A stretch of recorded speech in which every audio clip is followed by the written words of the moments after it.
Ali ovo ti je baš dobra tema. Koje, Mićo? Ovo sad. Rekao, baš je dobra tema. Samo da je pročitam. Maybe it's better to Ivan, take molim your vas, kod mene headphones ima. on Od nas Kad se društvene, smjestiš, to da. hear me better. od nas društvene mreže imaju najveći utjecaj. Najveći.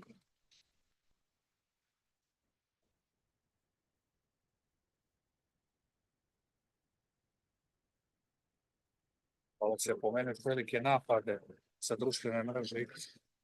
E, My name is Lucia Potutskova from Czech Republic. Yes. Je maskova mreža. Okay, I can. Svi od... Someone has their microphone on.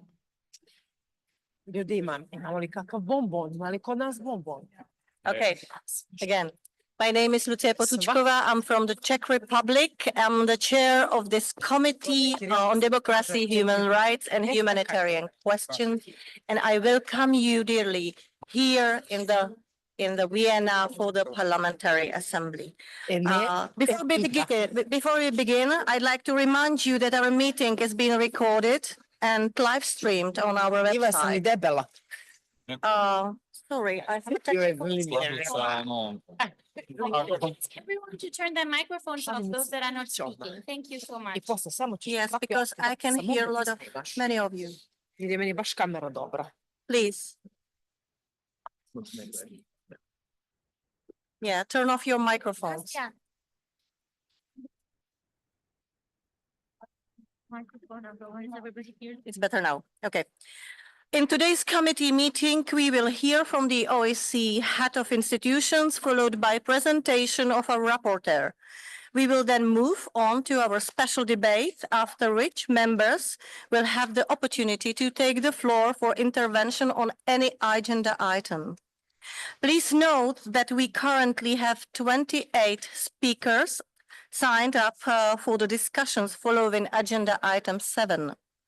As previously communicated by the table office in accordance with the rule 27.2, the speaker list for this debate officially closed 1 hour ago. Given the high level of interest and our limited time, all participants in the debate are kindly asked to keep their interventions to a maximum of 2 minutes. Please remember that the floor will be open for interventions only after the conclusion of agenda item 7. I kindly ask all speakers to keep an eye on the timer, which will be displayed on the screens to help ensure an effective discussion everyone can participate in. Dear colleagues, I call the Committee on Democracy, Human Rights and Humanitarian Questions to order. As you have seen, the agenda for our meeting has been circulated. I understand that many of us may wish to address recent developments, which I believe can be done within the framework of our planned agenda. We will now proceed with the adoption of the agenda. The agenda is adopted. We will now vote whether to adopt the agenda by show of hands. A simple majority is needed to adopt the agenda. You don't read it. So now, thank you. Thank you. Okay. We will not vote. Agenda is adopted. I'm sorry. Dear colleagues, I will keep my remarks brief as we have important contributions ahead from our OSCE counterparts, our rapporteur, in our special debate. But before we begin, I want to acknowledge the significance of this year. We mark the 50th anniversary of the Helsinki Final Act, which placed human rights, democracy, and the rule of law at the heart of our collective security.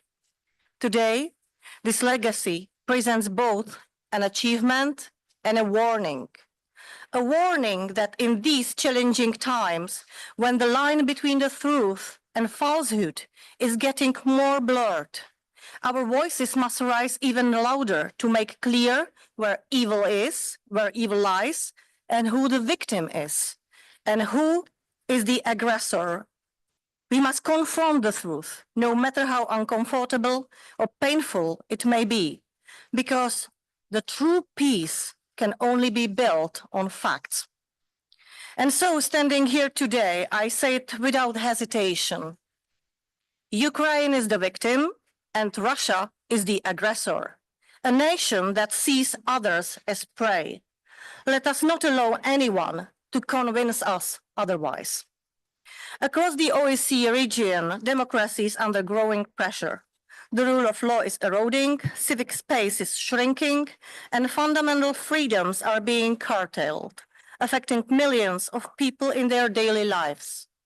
As institutions weaken and authoritarian tendencies rise, the peace and stability we have worked so hard to build are at risk. Nowhere is the crisis more evident than in Ukraine. Russia's ongoing war of aggression is not only a brutal attack on Ukraine's sovereignty, it comes at a tragic human cost. We continue to witness blatant violations of international humanitarian law, attacks on civilians, mass deportations, arbitrary detentions, and the systematic use of sexual violence as a weapon of war. But human rights violations extend far beyond active conflict zones. Across the OSCE, freedom of expression is under siege. Journalists face censorship, harassment, imprisonment, and even assassination simply for reporting the truth. Independent media is being silenced. Civil society is also under attack. Human rights defenders and activists, those who stand up for democracy, are facing increasing threats, from legal restrictions to outright violence. As civic space narrows, so does the resilience of democracy itself. We are also seeing a rise in intolerance, discrimination and hate speech, racism, anti-Semitism, Islamophobia, and other forms of bigotry are threatening the social fabric of our societies. Meanwhile, humanitarian crises continue to unfold at our borders. Migrants and refugees are facing inhuman treatment, unlawful pushbacks, and violence. In some cases, these actions have cost lives. These are only some of many urgent issues before us, which demand our full attention and continued action. As members of this committee, we must use every tool at our disposal to confront them. Alongside with my colleagues, Vice Chair Sargis Kandanian and Rapporteur Carina Odebrink, we remain strongly committed to this work. And our work goes beyond words.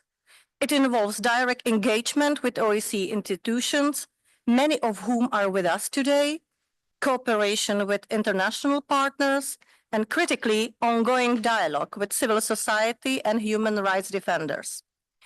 Take the past year when I had the privilege of leading election observation missions in Azerbaijan and Moldova. Witnessing democracy in action was a powerful reminder of the importance of free and fair elections, ensuring that every citizen has a voice and that their rights are protected. Election observation is one of our flagship activities and a strong demonstration of how we work with and alongside OSCE autonomous institutions to support their human rights mandates. Our work, of course, is far from easy. Change doesn't happen overnight. Progress can be slow and setbacks are inevitable. But every step forward strengthens the people we serve, the citizens of the OSCE region. Dear colleagues, as we reflect on the legacy of the Helsinki Final Act, let us remember that our duty is not just to honor its principles, but to uphold them, not just with words, but with action. With that, I assure you of this committee's commitment to addressing these pressing human rights issues. Let us now proceed to the agenda item 3, and I give the floor to Carina Odebrink. Okay.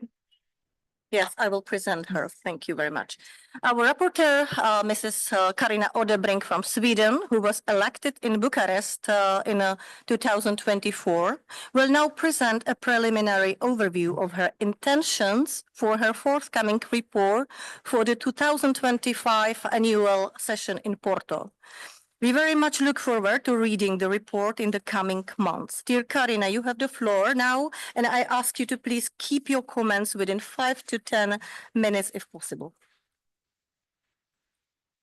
Thank you, Madam Chair. Dear members, distinguished guests, dear colleagues, this year marks the 50th anniversary of the Helsinki Final Act, a milestone that shaped our organization's comprehensive approach to security. It was built on a simple yet powerful belief: democracy and human rights are fundamental to peace, stability, and prosperity in the OSCE region. For half a century, these principles have guided us. Yet today, as we reflect on this legacy, we must also confront the pressing realities before us.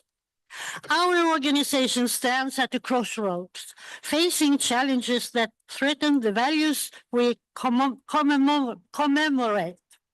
War has returned to the OSCE region, marking a serious setback in our shared progress toward peace.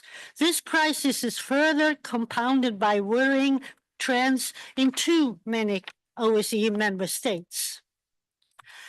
The rule-based international order is being threatened at its core. The system of institutions and common efforts to promote peace, security, and democracy and human rights, a system rooted in the experience of the Second World War, risks being replaced by a system of might makes right. Colleagues, today's meeting is an important opportunity to discuss the most pressing human rights challenges. With so many issues at hand, prioritizing is no easy task. However, I wish to highlight a few critical concerns that I believe deserve our focus, which I will address in my upcoming report and resolution. Nothing demands our attention more than the ongoing suffering caused by Russia's full-scale invasion of Ukraine, now entering its 4th year. Women and children are among the most affected, facing heightened risks of exploitation, wartime sexual violence, and forced displacement at an unprecedented scale. And in that context, I want to mention the deported Ukrainian children. They are deported of Russia. I think that's a focus in my coming report. This serious violation of international law and human rights cannot be unanswered. Ensuring accountability remains essential, and we must continue and intensify our support to establish legal mechanisms upholding justice and protect those affected by this war.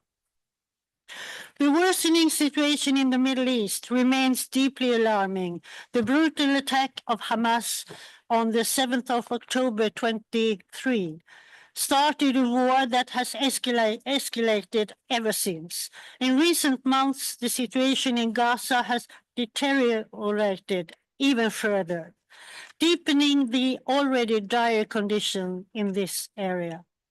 This crisis will have lasting consequences reaching for beyond the Middle East, and its impact will be felt across the OSCE area, underlining the need for our continued attention and action. The situation in the South Caucasus regions and democracy is reprehensible and deteriorating day by day. In Georgia, we have seen political repression increase drastically following last year's election. The OD report on the October election found that instances of voter intimidation, an imbalance of campaign finances, and politicized media propaganda all contributed to an election deficient in democratic principles. The deploring situation in Georgia remains a tragic setback where OSCE should not slip on its core principles. In neighboring Azerbaijan, elections have been marked by an absence of political alternatives. The ruling party and an electoral framework in which basic freedoms of expression and assembly are restrained. Across several OSCE member states, regime critics, opposition leaders, human rights defenders, and political activists are increasingly being targeted, imprisoned, silenced, and even subjected to violence. These crackdowns not only violate fundamental freedoms, but also undermine the democratic values that our organization stands for. They do not only depict attacks on individuals, but constitute direct threats to democracy and stability in our region. The targeting of dissent does not stop with political opponents. It has also extended to civil society organizations, which confront a widening array of threats. In several OSCE participating states, we have seen governments weaponize so-called foreign agents laws to falsely label these organizations as threats to national interests. These laws are used to discredit and silence groups promoting human rights, democracy, and transparency. Many face scrutiny, harassment, and legal actions, and some are even forced to shut down entirely. But we know this: a vibrant and independent civil society is crucial for protecting human rights and upholding democratic values. We cannot discuss fundamental freedoms without acknowledging the growing assault on press freedom. Journalists face increasing dangers ranging from online harassment, legal intimidation, physical attacks, invasive surveillance, and even deadly violence. When freedom of expression is suppressed, access to reliable information is compromised, and the press can no longer fulfill its vital role in holding power to account. Protecting journalists and defending independent media must be a priority. We must step up our efforts to ensure the safeguard press freedom, and uphold the right to seek, share, and receive information without fear of or interference. A free press is not just a principle, it's the backbone of any open society. Colleagues, this year marks the 30 years since the signing of the Beijing Declaration, yet gender equality remains a challenge. We must recognize that equal rights for all are fundamental for strong and sustainable societies, for peace and security, and for competitive growth.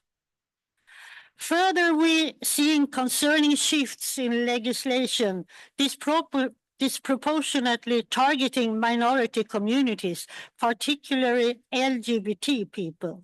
Some go as far as criminalizing human rights advocacy, while others silence important discussions in education and media. Similarly, migrants and individuals without legal status are also facing increasingly hostility, restrictive policies, and a lack of access to essential services, leaving them even more vulnerable to exploitation and abuse. Denying fundamental protection to these communities undermines human rights, and such trends represent a serious erosion of the core values of equality and non-discrimination that the OSCE upholds. We must remain steadfast in opposing these developments to ensure that all individuals are guaranteed their rights and protections. I want to assure you that the rights of faith and religious communities remains a pillar in the upcoming report, regardless of if you are a member of Christian, Muslim, or Jewish community. You should be able to practice your belief without fear. Finally, I must emphasize the shocking and illegal imprisonment of 3 of our colleagues from the OSCE mission in Ukraine, Maxim Petrov, Dmytro Shabanov, and Vadim Golda, have been wrongfully detained by Russian authorities for 3 years. I want to reaffirm our demand for their immediate and unconditional release. We, as members of the OSCE, must intensify our efforts to reunite these people with their families. Colleagues, while the challenges we face are demanding, our shared commitment can lead us to meaningful progress. I look forward to hearing your insights and contributions as we tackle these complex challenges together. Thank you very much for your attention.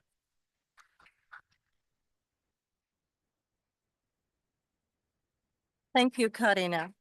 Now, I'm very pleased to introduce Mrs. Maria Telalian, the newly appointed director of ODIHR. With her strong background in international law and diplomacy, Maria has built an impressive career dedicated to the principles that are so important for us, and I am confident that her leadership will be a great asset to ODIHR. Our cooperation with ODIHR has always been a key part of our work, especially through our joint election observation missions. We have had the privilege of working closely and successfully together for many years, and under your leadership, we look forward to strengthening this partnership even more as we continue to pursue our common objectives.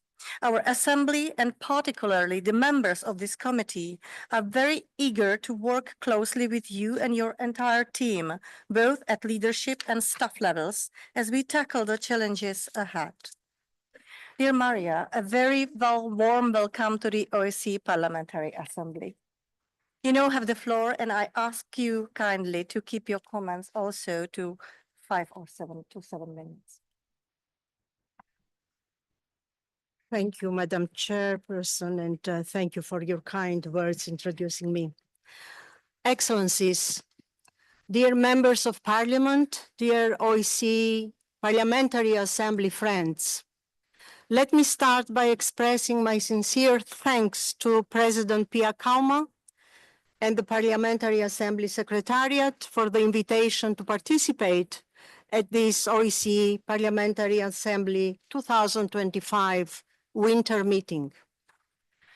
The partnership between ODIHR and the OSCE Parliamentary Assembly is crucial to uphold OSCE commitments and democratic principles.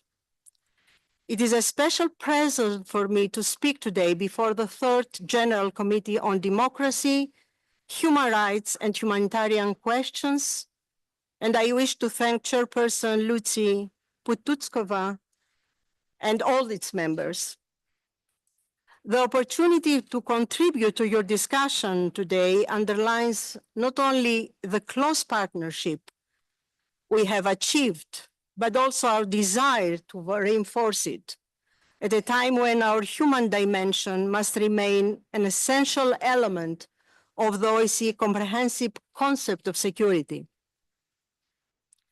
As I begin my mandate as ODIHR's director, allow me to stress how I truly believe the cooperation between ODIHR and the OSCE Parliamentary Assembly needs to further expand and be one of the effective assets of the OSCE can put forward in overcoming present challenges and reinforcing the rule of law, respect for human rights, and fundamental freedoms in our societies. This is ever more important as we will mark next Monday 3 years since the beginning of the war caused by the Russian Federation's invasion of Ukraine and the immense humanitarian crisis it has caused. The loss of civilian lives, as well as other types of lasting traumas that are always provoked by wars, are a tragic testimony of the security perils our region is facing today. More generally, I wish to thank you for the support given by the Parliamentary Assembly to a number of our ODIHR programs and activities, which has been growing in recent years. Just to mention a few examples, this cooperation has been instrumental in advancing our common work in the areas of parliamentary integrity, violence against women, including against women in politics, the rule of law, and addressing intolerance and discrimination. This work must continue. And of course, our joint work on observing elections across the OSCE region continue to be essential. I'm grateful for the very fruitful cooperation ODIHR enjoys with the Parliamentary Assembly. I believe our partnership in a number of election observation missions every year is crucial in keeping our ODIHR observation methodology strong, and I very much value the support of the Assembly and individual members in advocating for follow-up to our election recommendations. National parliaments play a key role in implementing ODIHR's recommendations on elections, and it is my hope that the OSCE Parliamentary Assembly national delegations will take a leading role in this important effort to align national legislations with OSCE commitments. Ladies and gentlemen, coming now to today's topic, I'm happy to see that the committee's special debate today is focused on new technologies and social media and the effects these have on elections. 2024 has been a super election year, showing us the substantial impact new technologies can have on elections in a number of OSCE participating states, Romania, Moldova, and the United States, to name a few. In facing these challenges, states have been trying to address these issues, regulating and overseeing the campaign and protecting the integrity of their election processes. Last year, presidential election in Romania in the fall certainly proved to be a defining case in this regard. As you all know, ODIHR was not able, unfortunately, to observe those elections due to insufficient resources. But we will be observing the coming repeated Romanian elections in spring, and our mission will look carefully at the online campaign environment. We hope our analysis of Romania's approach in its handling of issues related to campaigning online will benefit other states as they develop their strategies on this crucial matter. We are also, as we speak, observing the upcoming elections in Germany, where the impact of the online campaign was also central to the concerns we heard about this process in our needs assessment mission. That is to say, elections and the impact of new technologies, the opportunities and the challenges they present are surely a priority for ODIHR in assisting OSCE countries across the region to enhance their preparedness and capacity to address the implications of the use of new technologies in electoral processes. Many OSCE states have already created task forces, working groups, and interagency platforms to help detect and address cases of disinformation and the manipulative use of online platforms in the campaign. At ODIHR, one aspect of our observation is to look at these structures and assess their effectiveness and to analyze how OSCE countries handle specific cases of the misuse of online platforms.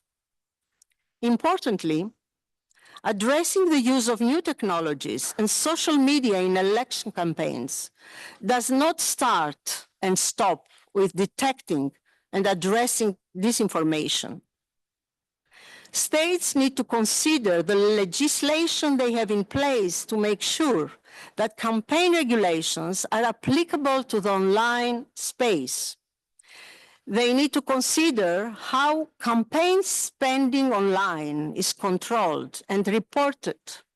And they need to address third-party campaigning, which is a widespread issue among states for both traditional and online campaigns.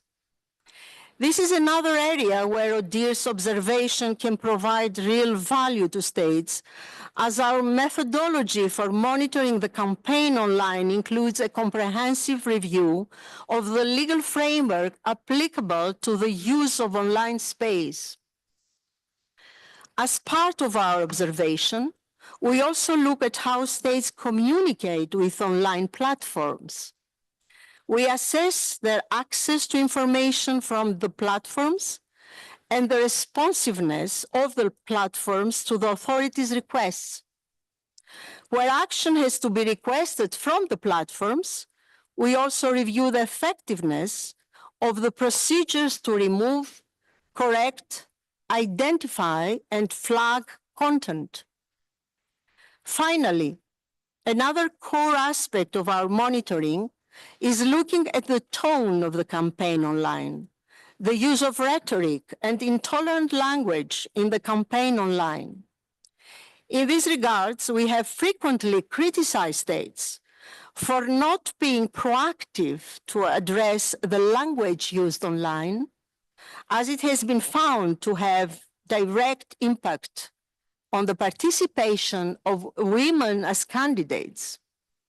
Similarly, we have criticized states for not taking action against candidate and political leaders, attacking journalists online, and for preventing that from leading to self-censorship. To put it simply, ODIHR's observation does not analyze the existence of foreign influence online during an election, but rather, ODIHR assesses how well OECD countries are able to address these specific challenges. Through our analysis of the structural preparedness of the state, the legal and regulatory framework of the campaign online, and the practicalities of working with online platforms and other stakeholders to address instances of the misuse of the online space, ODIHR is indeed able to offer concrete recommendations on improving their oversight of the campaign and be a source of good practices for states to learn from one another. Ladies and gentlemen, in conclusion, on this very topic of elections, as in all other areas of our common human dimension, ODIHR and the Parliamentary Assembly, and especially the Third General Committee, need to continue working together. I hope these short remarks will help in advancing our discussion and exchange of ideas today. The importance of having strong parliaments across the entire OECD region is nowhere more evident than in reference to overcoming security crises through political and diplomatic means while safeguarding and promoting human rights, and here, the capacity of legislatures in keeping governments accountable, giving voice to those who have rights, and being influential in promoting positive changes on behalf of their citizens will shape the way we will come out of the present geopolitical tensions, both within OECD as well as in our societies. I thank you for your attention and support and look forward to hearing the discussions on these issues. Thank you.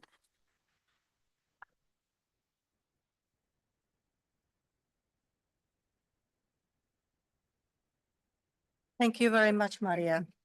It is now my pleasure to introduce Ambassador Jan Braathu, the new OSCE representative on freedom of the media.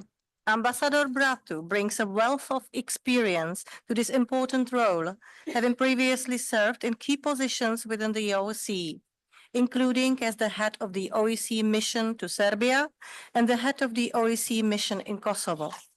Ambassador, I am proud of the strong cooperation the OSCE Parliamentary Assembly has enjoyed with your office. I would also like to take this opportunity to sincerely thank you for the successful side event we just co-hosted on media freedom and elections, the safety of journalists and politicians, hopefully the first of many joint ventures to come.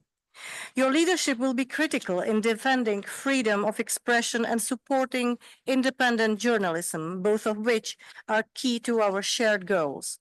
We look forward to continuing our support for you and the important work of your office. The floor is yours, dear Jana. Thank you very much. Dear parliamentarians, dear members of the General Committee on Democracy, Human Rights and Humanitarian Questions, dear colleagues. We meet in a time of uncertainty and rapid change. Political developments compounded by accelerating technological innovation creates both uncertainty and challenges in the media landscape. It has never before been more important to stand up for the values of media freedom, access to information, and safety of journalists. And this is not the least important as journalists are being targeted in conflict zones, notably as a consequence of Russia's invasion of Ukraine. Today's topic brings together several of the challenges faced by media and society, namely the intersection of media freedom and elections in the digital age. People's decision at the ballot box have always been influenced by the information they receive. What does this mean, and how has this changed at a time when digital technologies influence the dissemination of information? With the adoption of the OSCE Ministerial Council decision on the safety of journalists in 2018, the participating states committed to bring their laws, policies, and practices pertaining to media freedom fully in compliance with their international obligations and OSCE commitments, and also to promote an environment for journalists where they can perform their work independently and without undue influence.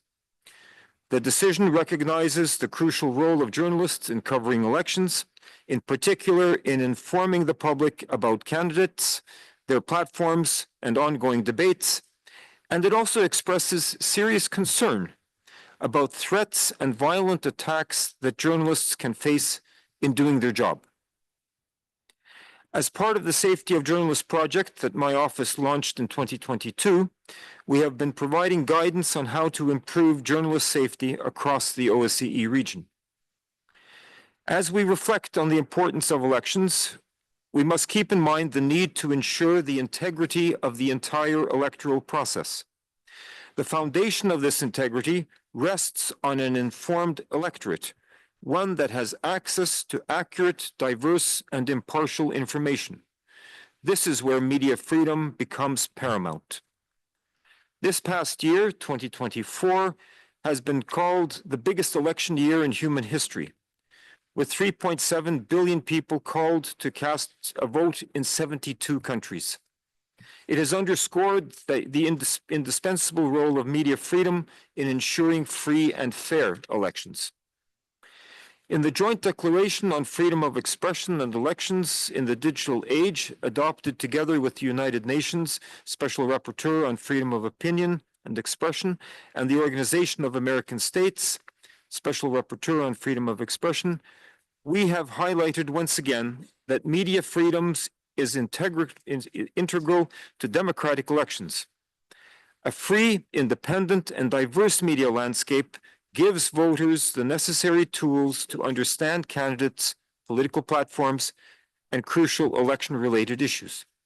However, the convergence of legacy media and digital technologies has brought about new challenges. We cannot ignore the growing prominence of social media and digital platforms. these technologies present both opportunities but also risks. On the one hand, digital tools can empower voters, provide immediate access to information, and enable candidates, especially those with fewer resources, to mobilize and reach potential voters. But on the other hand, they also bring new threats to the election process. Our recently published communiqué from 2023 on media freedom during elections highlights how media should provide diverse, accurate information to voters and ensure fair representation. The document also addresses the challenges posed by disinformation and the decline in media pluralism, as well as the role of public service media in fostering an informed electorate. It urges you, the politicians, but also media regulators and government authorities to respect and protect media freedom, especially during elections. Participating states must ensure that any restrictions on freedom of expression during elections comply with OSCE commitments, as well as international standards. Public figures, particularly those running for office, should be subject to scrutiny and should tolerate a higher degree of criticism than ordinary citizens. In addition, we must take swift action against violence or threats against journalists, with special attention to those who face gender-based violence or belong to marginalized communities. No journalist, no matter their background, should be silenced, threatened, or intimidated. The freedom to report and disseminate information without fear is fundamental to freedom of expression and a democratic system of government. But the responsibility doesn't solely lie with governments. Non-state actors, particularly powerful online platforms and big tech companies, play a critical role. They must adhere to human rights principles, ensuring that their platforms and AI tools do not undermine the integrity of information and thus the integrity of our elections. Yet over the last decade, we have seen over and over again how big tech's business models and inadequate moderation facilitate the spread of harmful disinformation or even manipulation of public opinion through micro-targeted political advertisements. This can directly influence electoral processes. It can also undermine the credibility of voting results. It can foment polarization and hatred, undermining social cohesion, while increasing distrust in objective facts and ultimately in democratic systems of government as such. The widespread integration of AI in the information ecosystem and rise of generative AI further complicates this picture. Recent incidents of deepfake videos of politicians making false claims, AI-generated robocalls sharing election misinformation, or deepfakes targeting women politicians illustrate the growing threat of AI-driven disinformation. Last year, together with Odebrink and the chairperson in office, we organized an event on this topic, exploring multi-stakeholder approaches to tackle technological challenges.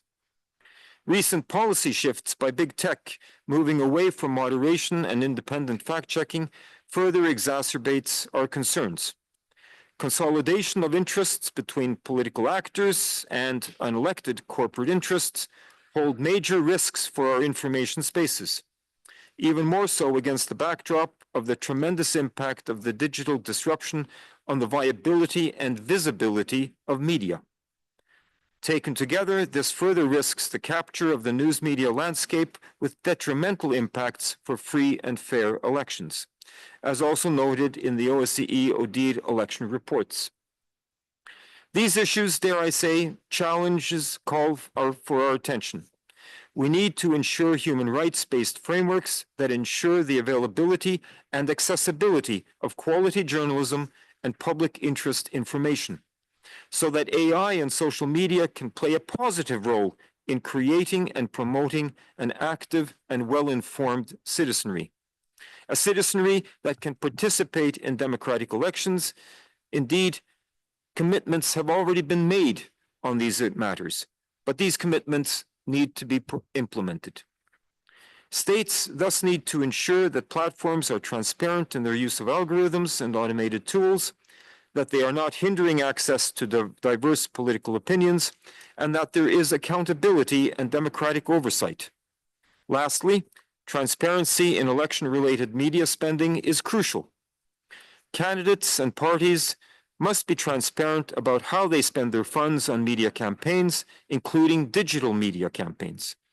Similarly, media outlets should make public the methodologies used in any opinion polling they conduct or report on, ensuring that voters are not misled. Ladies and gentlemen, my office and the OSCE Parliamentary Assembly just hosted a joint side event addressing critical issues surrounding media freedom and elections. We explored the challenges politicians face, such as the impact of online abuse and disinformation on the political discourse, and how to ensure secure access to media platforms. Parliamentarians can, and I believe, should play a crucial part in ensuring the safety of journalists, the media landscape, and protecting everyone's right to be informed. It is incumbent upon us to defend and uphold the OSCE principles and commitments. For in doing so, we not only safeguard democratic governments, but we also enhance our common security. I very much value your cooperation in this endeavor, and I look forward to continued cooperation and today's discussion. Thank you very much.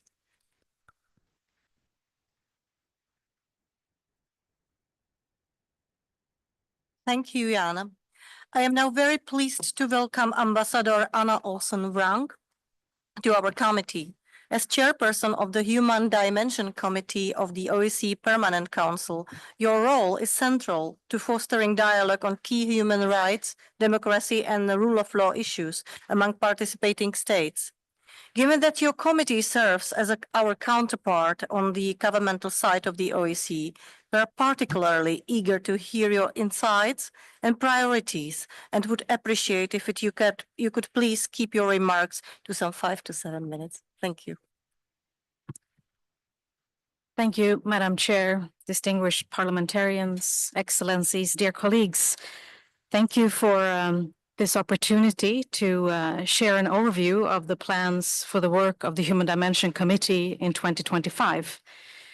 I want to start by saying that the parliamentary dimension of the OSCE is of great value, and your contribution into the work is both important and appreciated. I would also like to thank the Finnish chairpersonship for inviting Sweden to chair the Human Dimension Committee this year. We are taking on this role with a sense of responsibility and humility after Ireland, who chaired the committee in the past 2 years in an excellent manner. Madam Chair, Russia's full-scale invasion of Ukraine has now been ongoing for almost 3 years, in violation of international law and OSCE commitments. These violations and the appalling consequences for Ukraine and its people have been documented in numerous reports, including by ODIHR and under the Moscow mechanism. Supporting Ukraine must continue to be at the heart of our work, in line with the Finnish chairpersonship's priorities. And Finland's priorities are naturally guiding the work of the committee. This includes the overarching theme of resilience and the key guiding principles: respect, respond, and prepare. Promoting human rights, democracy, and the rule of law is essential to building resilience. And as the Helsinki Final Act turns 50 this year, we will highlight the continued relevance of the Helsinki Decalogue and the many subsequent OSCE commitments on democracy, rule of law, human rights, and fundamental freedoms. They remain valid and constitute a core pillar of the European security order, as well as an integral part of the comprehensive concept of security. Discussions in the Human Dimension Committee should continue to shed light on where the gaps lie in terms of implementation, provide policy recommendations, and good examples. Translating Finland's inclusive approach, including in relation to civil society, gender equality, youth, and persons with disabilities, and involving various stakeholders, is one key to achieving this. We will also draw upon the extensive knowledge of the work carried out at the level of the OSCE, including from the autonomous institutions. We will also seek to involve OSCE field missions and executive structures, as well as other international organizations. In terms of themes for the committee, Finland's priorities in the human dimension include freedom of the media and media literacy, as well as civil society, including human rights defenders.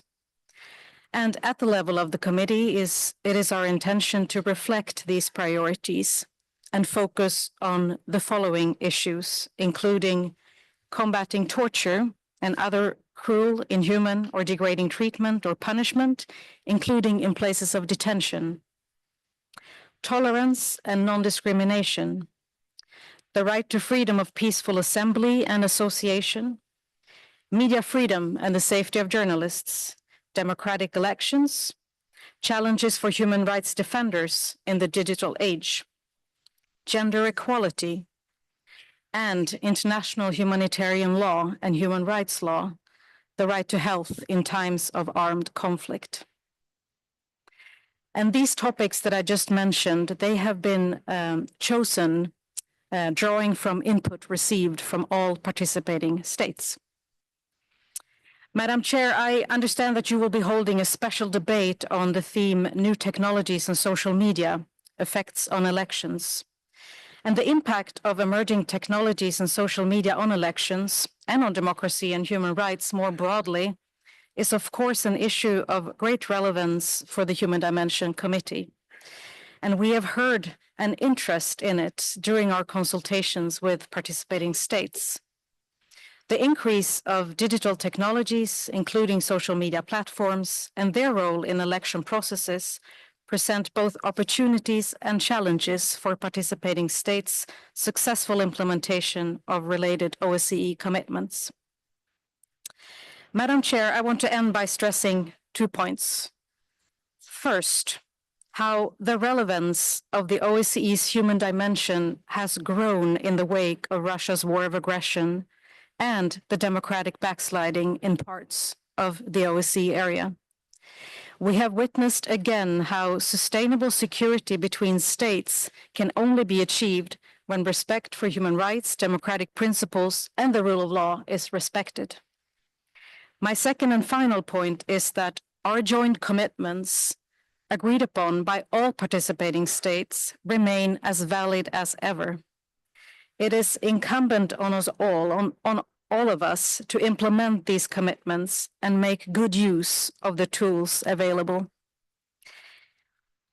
We look forward, in close cooperation with the Finnish chair, to cooperate with participating states in the Human Dimension Committee and with the OSCE Parliamentary Assembly to that end. I thank you.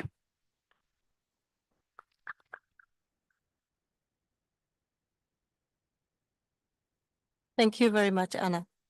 I'm confident that your leadership will further strengthen the cooperation between our committees, and I wish Sweden great success during your chairpersonship.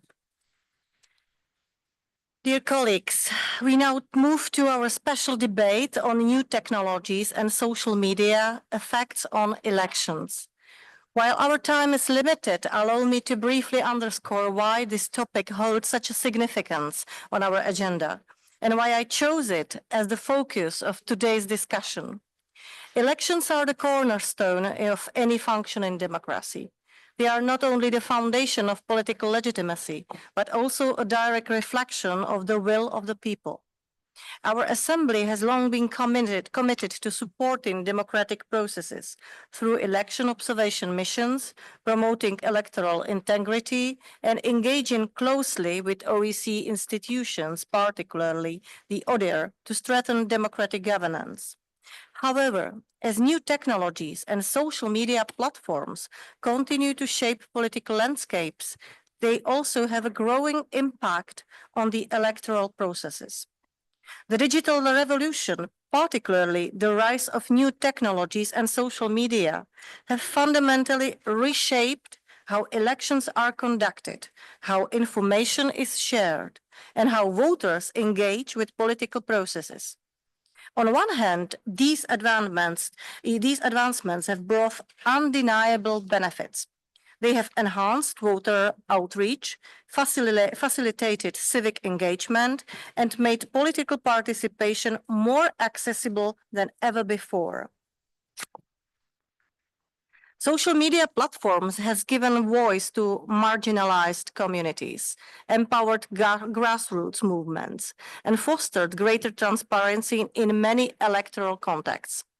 Yet, alongside these positive developments, we are witnessing profound challenges that threaten the integrity of democratic elections. The very tools that can strengthen democracy can also be weaponized to undermine it. Misinformation, disinformation, and the deliberate spread of fake news have become pervasive, distorting public discourse and eroding trust in democratic institutions. The use of micro-targeting and algorithmic manipulation raises serious concerns about voter privacy, the polarization of political views, and the potential for foreign interference in elections. Colleagues, there are not hypothetical threats. They are real, immediate, and evolving. The digitalization of electoral processes, while offering opportunities, also exposes many vulnerabilities that can be exploited to manipulate public opinion, suppress voter turnout, and disrupt the democratic process. This dual reality demands our urgent attention. As an assembly strongly engaged in election observation and the promotion of democratic standards, we must adapt our approaches to meet these new challenges. It is crucial that we integrate a stronger focus on the impact of digital technologies within our election observation missions. This includes assessing the role of social media in electoral campaign, the transparency of online political advertising, and the safeguards in place to protect against cyber threats and digital manipulation. While we acknowledge the transformative power of technology in advancing democratic participation, we must also confront the negative implications with the same determination. The health of our democracies depends on our ability to ensure that technological progress serves as a tool for empowerment, not as a weapon for division and control. In this spirit, I look forward to a meaningful and substantive discussion today.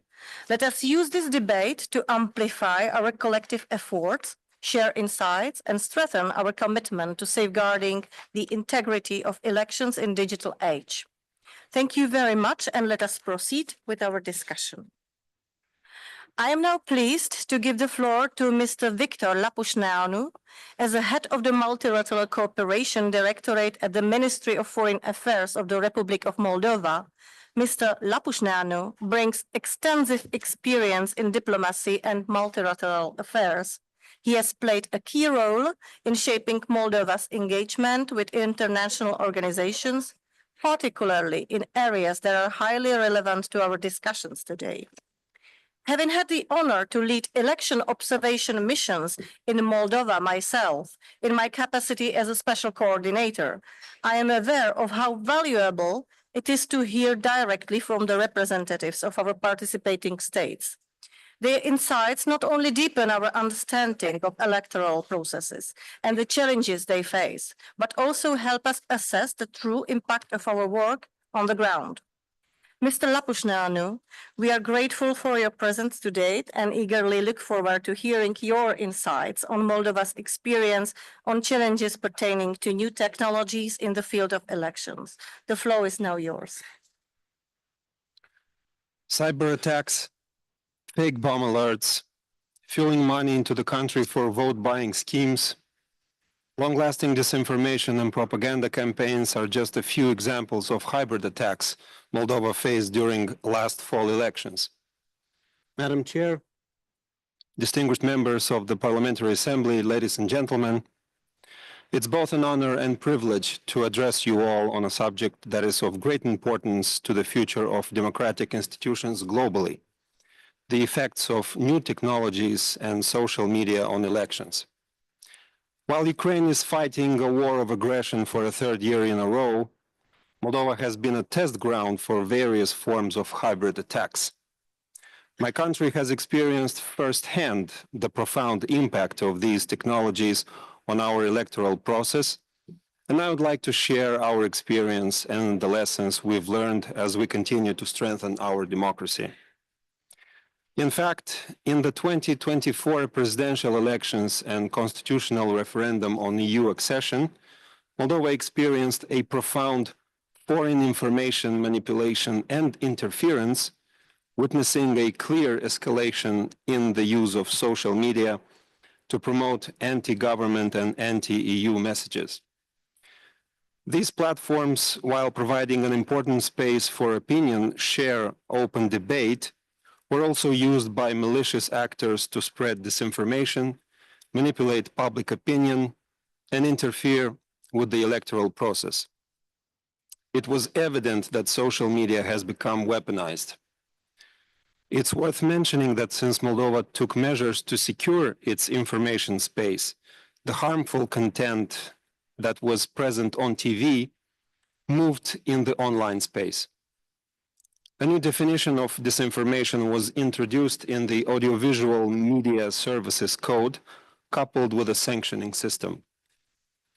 Many reports from Moldova's National Cybersecurity Center highlighted the use of coordinated disinformation campaigns targeting Moldova's European integration. False narratives were spread throughout social media channels, focusing on exploiting societal divisions and fears. For example, during the election period, the spread of fake news related to Moldova's EU integration was considerably amplified, creating distrust among voters. Cybersecurity experts have estimated that hundreds of thousands of Moldovans were exposed to these disinformation campaigns. The spread of these narratives was not limited to traditional media, but rapidly spread across digital spaces where misinformation operations reached a wide audience with the aid of bot networks and fake accounts.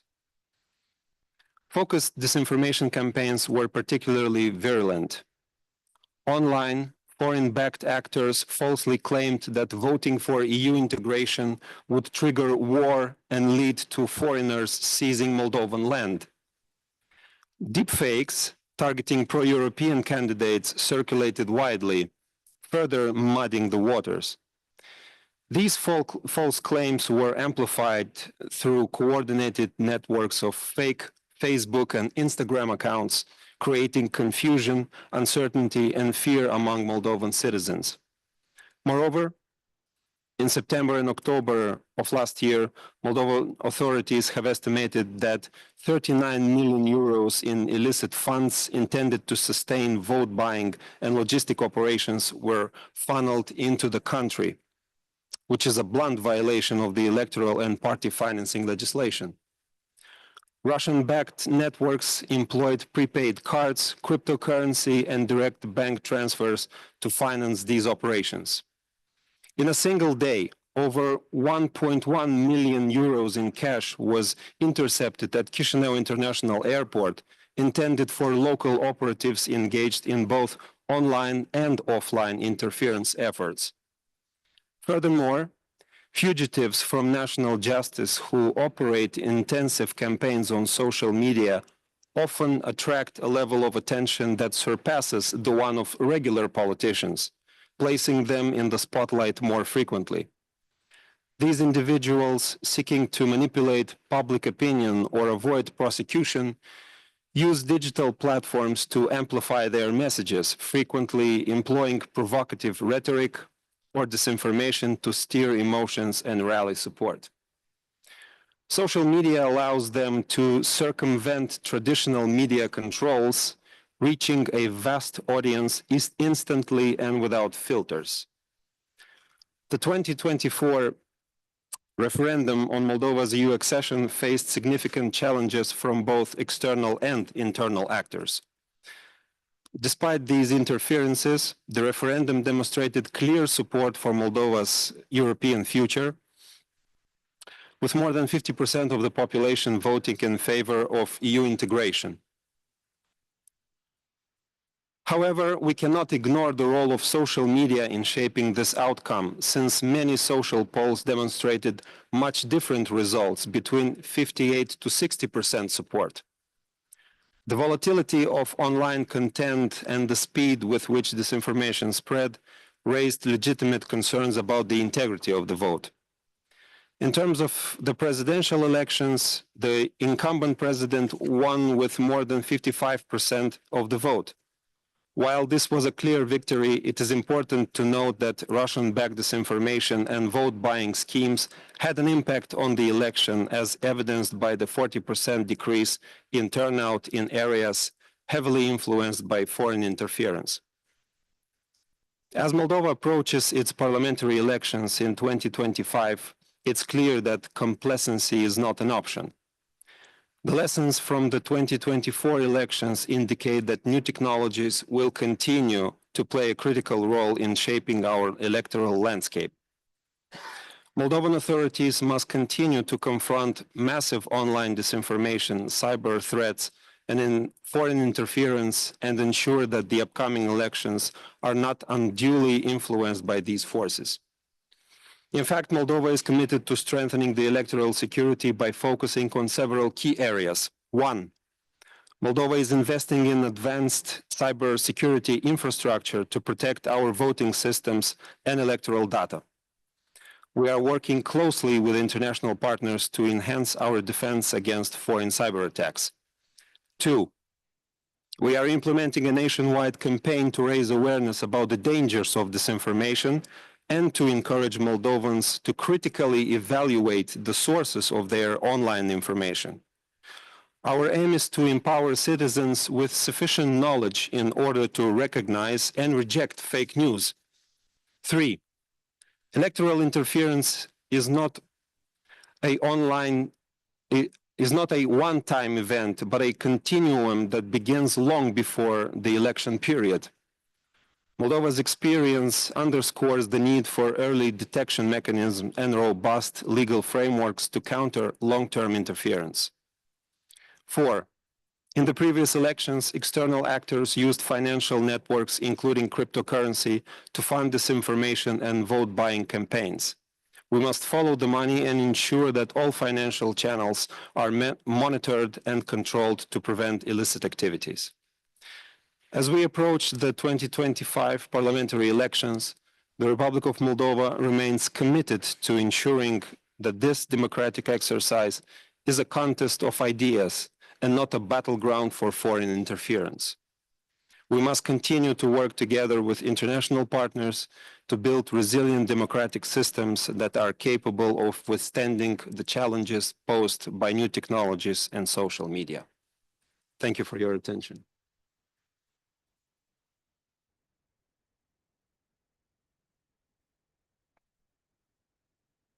Thank you very much, Mr. Lăpușneanu, for very informative and meaningful intervention. Your perspective is very valuable for us as parliamentarians and election observers, and it is providing important insights and reflections that will certainly inform our work. Now, thank you all, the speakers. As we have concluded the intervention from our keynote speakers, I now look forward to hearing your views on the presentations you have heard today and on the issues before our committee. Seeing that many committee members have asked to speak, we will need to be efficient with our remaining time, and I kindly remind you to please limit your interventions to 2 minutes at most. I call first Mr. Daniel Fiesler, the head of delegation from Switzerland. Sehr geehrte Frau Vorsitzende, sehr geehrte Kolleginnen und Kollegen, ich beginne meinen Redebeitrag mit einem Zitat von Rosa Luxemburg. Von ihr stammt der berühmte Satz: Freiheit ist immer Freiheit der Andersdenkenden. Ende des Zitates. Unsere auf Freiheit des Individuums ausgerichteten Demokratien schützen die freie Willensbildung, die Meinungsfreiheit sowie die Freiheit, die eigene Meinung auch zu äußern. In offenen und in demokratischen Gesellschaften besteht ein Wettbewerb der Ideen. Die freie Verbreitung von Informationen ist ein Grundrecht, auch wenn diese einseitig oder sogar falsch sind. Diese Freiheit ist ein hohes Gut der Demokratie. Sie macht die wirklich demokratischen Gesellschaften umgekehrt, jedoch auch anfällig auf Beeinflussungsaktivitäten und Desinformation. Die rasante Entwicklung und Verbreitung von künstlicher Intelligenz vergrößern das Potenzial von Beeinflussungsaktivitäten, sowohl quantitativ als auch quantitativ. Die Meinungsäußerungsfreiheit ist ein zentrales Element unserer Demokratien. Ich bezweifle auch, ob allfällige Einschränkungen grundrechtlich korrekt durchgesetzt werden könnten. Dennoch dürfen wir die Augen vor den gefährlichen Entwicklungen im Internet und in den sozialen Medien nicht verschließen. Ansonsten riskieren wir, dass die Stimm- und Wahlberechtigten in vielen Staaten noch stärker unter Druck gesetzt und in ihrer Meinungsbildung unlauter beeinflusst werden. Ich kann Ihnen daher versichern, dass die Schweiz weiterhin ihren Beitrag leisten wird, damit Abstimmungen und Wahlen im ganzen OSZE-Gebiet auch in Zukunft fair und korrekt sind. Besten Dank.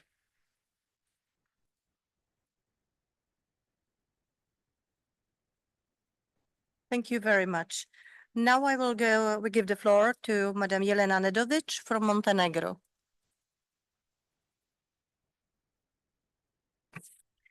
Thank you.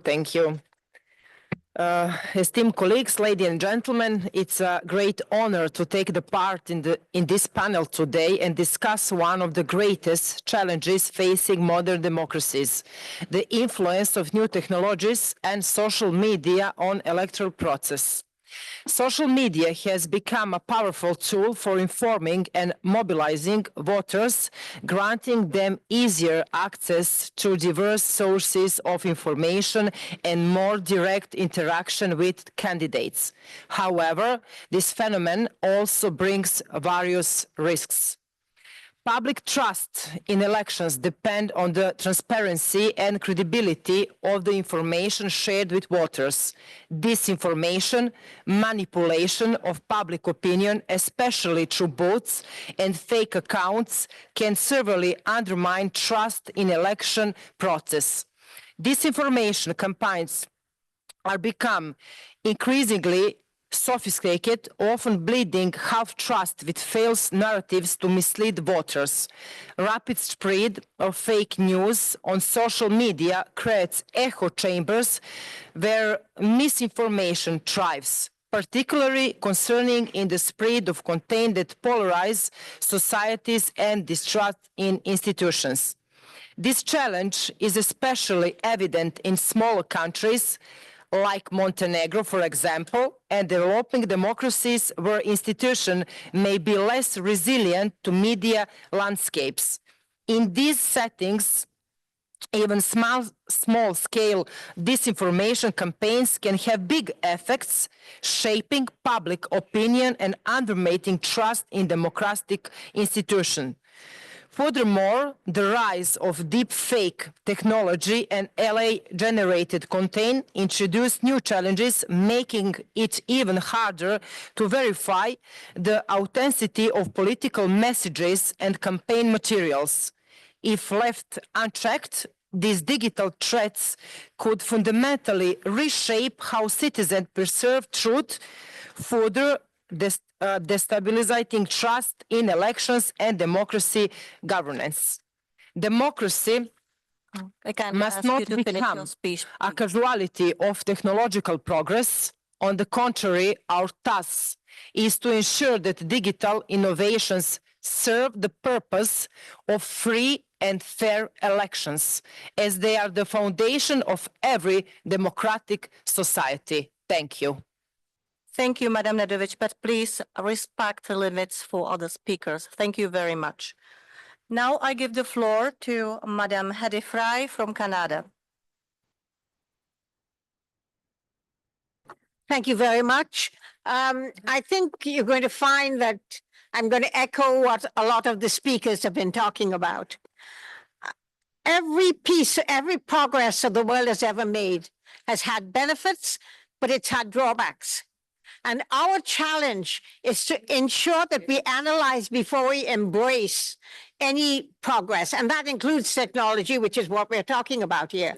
Because if we don't recognize it earlier on and assess the good and the negative, then we can regulate it. We can make sure that we amplify the good and decrease the negatives. But we didn't do that. We have a tendency as humans to embrace everything that's new and progressive because it's so exciting and wonderful. And then we try to turn back the clock and we try to undo the damage. And we're at that point right now. You all said that AI can be used to amplify the voice of social media. Social media is anonymous.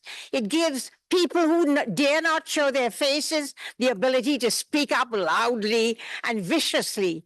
And we see that it allows the world to reach each other. That's a positive thing. We get to understand each other. We get to understand each other's cultures, each other's point of view. But we also get to spread hate. We get to spread disinformation. And I think that's where we are right now. The democracy, what AI amplifying social media can do is it can spread stereotyping. Women, I want to say, are some of the biggest targets of social media and AI. It spreads hate. A lot of women are not running for elections anymore because they're scared, because they're threatened, their families, they're threatened with sexual abuse and rape. Our journalists are no longer writing what they used to anymore, especially women journalists, because they know that they're going to be targeted by social media and by AI. Institutions are being discredited by social media and AI amplifying it. We see the judiciary is being discredited. All of the things that support a strong democracy is being used to be discredited. We now have, the world is closer, we can get to know each other, but we also have that ability for foreign interference to interfere in our own national democracies. In Canada, we just had a commission looking exactly at that because we've had foreign interference into our electoral processes from other countries that are powerful. And so this is where we are right now. We're trying to roll back the clock. We're trying to close the door after the horse has run out of the stable. But we're not powerless. We need to start regulating and we need to come together, all of us that believe in democracy, and try to build legislation and regulations that we can all support, that become universal, that help us to work together to block. And we know that there's going to be pushback, but we have to stand strong and we have to move together to make it happen. Thank you. Thank you very much. I know this is a really extremely important and interesting topic, but we must please respect the time limits. Now we have Mr. Kyriakos Hagiani from Cyprus. Please, Kyriakos, have a floor.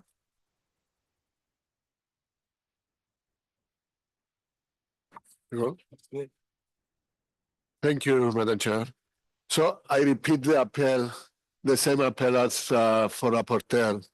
I call for the release of the 3 OSCE detainees by the Russian authorities. It's so important that everybody from us repeat the same appeal.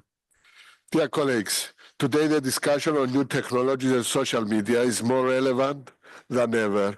New technologies and social media have changed how citizens interact, are informed and engage in democratic life.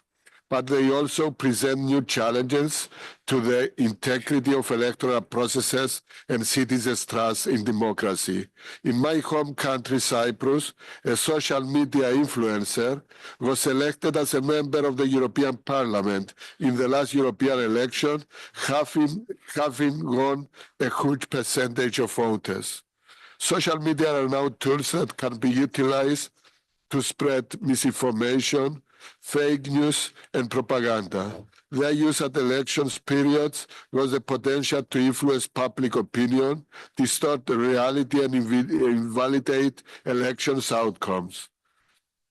As a special representative of Southeast Europe, I have come to realize through various meetings that the region of Southeast Europe and especially the Western Balkans, with a historic of ethnic and political conflict, is more valuable to manipulation through social media, while misinformation can further exacerbate polarization. Moreover, the issue of collection of personal information from social media platforms raises some very serious concerns regarding voter manipulation, consent, and privacy, and is an area that requires strict regulation and transparency. Additionally, foreign interference in election facilitated by new technologies and social media cannot be overlooked. We must work together to establish rules, norms, and regulations and protect democratic process regardless of national borders. Governments, multilateral institutions, and the private sector must work together in establishing robust frameworks for the regulation of social media and new technologies in the context of elections. To this end, the recommendations of ODIHR are particularly relevant. In one of its latest reports, ODIHR notes that measures must be taken to provide transparency, accountability, and protection of the voters from external interference that pollutes the electoral process's integrity. Particularly, the report calls on OSCE participating states to adopt legislation that ensure transparency in the promotion and advertising on social media in an effort to foster trust among citizens. Furthermore, ODIHR recognizes that social media can no longer remain outside the reach of electoral laws and calls on governments to formulate clear guidelines to harmonize online campaign with election processes. Thank you very much. Thank you, Kyriakos. Now we move to Estonia. Madam Helio Pikov, you have your floor. Dear colleagues, thank you for opening this important conversation. The rise of social media comes with challenges. Disinformation and deepfake are becoming more difficult to identify. Global powers use these tools for their agendas. Recently, we saw a crucial example of the influence of social media on democracy in Romania. However, examples like this come up from around the world. Social media and AI are being actively used in politics in USA, in Germany, in Georgia, to name a few. Not all this is negative. There are also many opportunities for democracy, for human rights.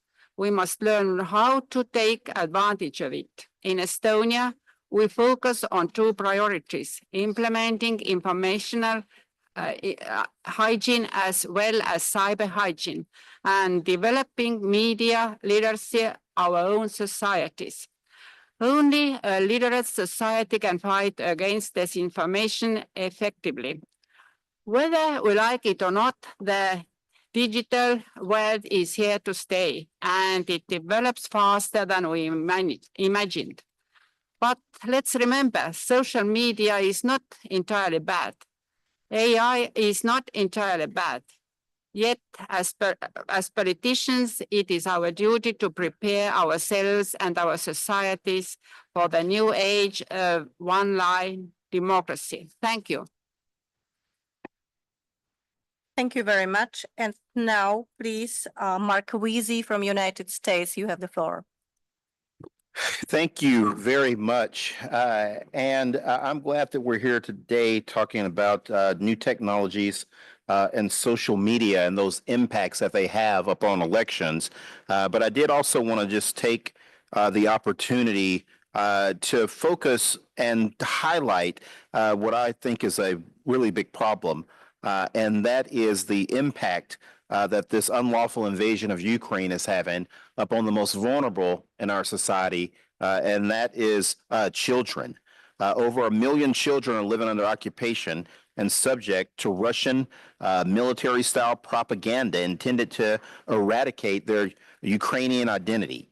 Furthermore, Russian authorities have forcibly removed thousands of Ukrainian children from Ukraine since February 2022, and most are still missing and may have been put up for adoption or forcibly Russified, which is a war crime.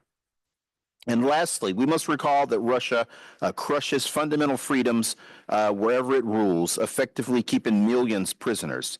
These prisoners may not all be behind bars, but they must not be overlooked in any peace negotiations. And let us commit that there can be no peace without Ukraine's full participation. It is important that Russia is held accountable for its crimes and atrocities, and that the Kremlin cannot be rewarded for its crimes against the Ukrainian people. Thank you.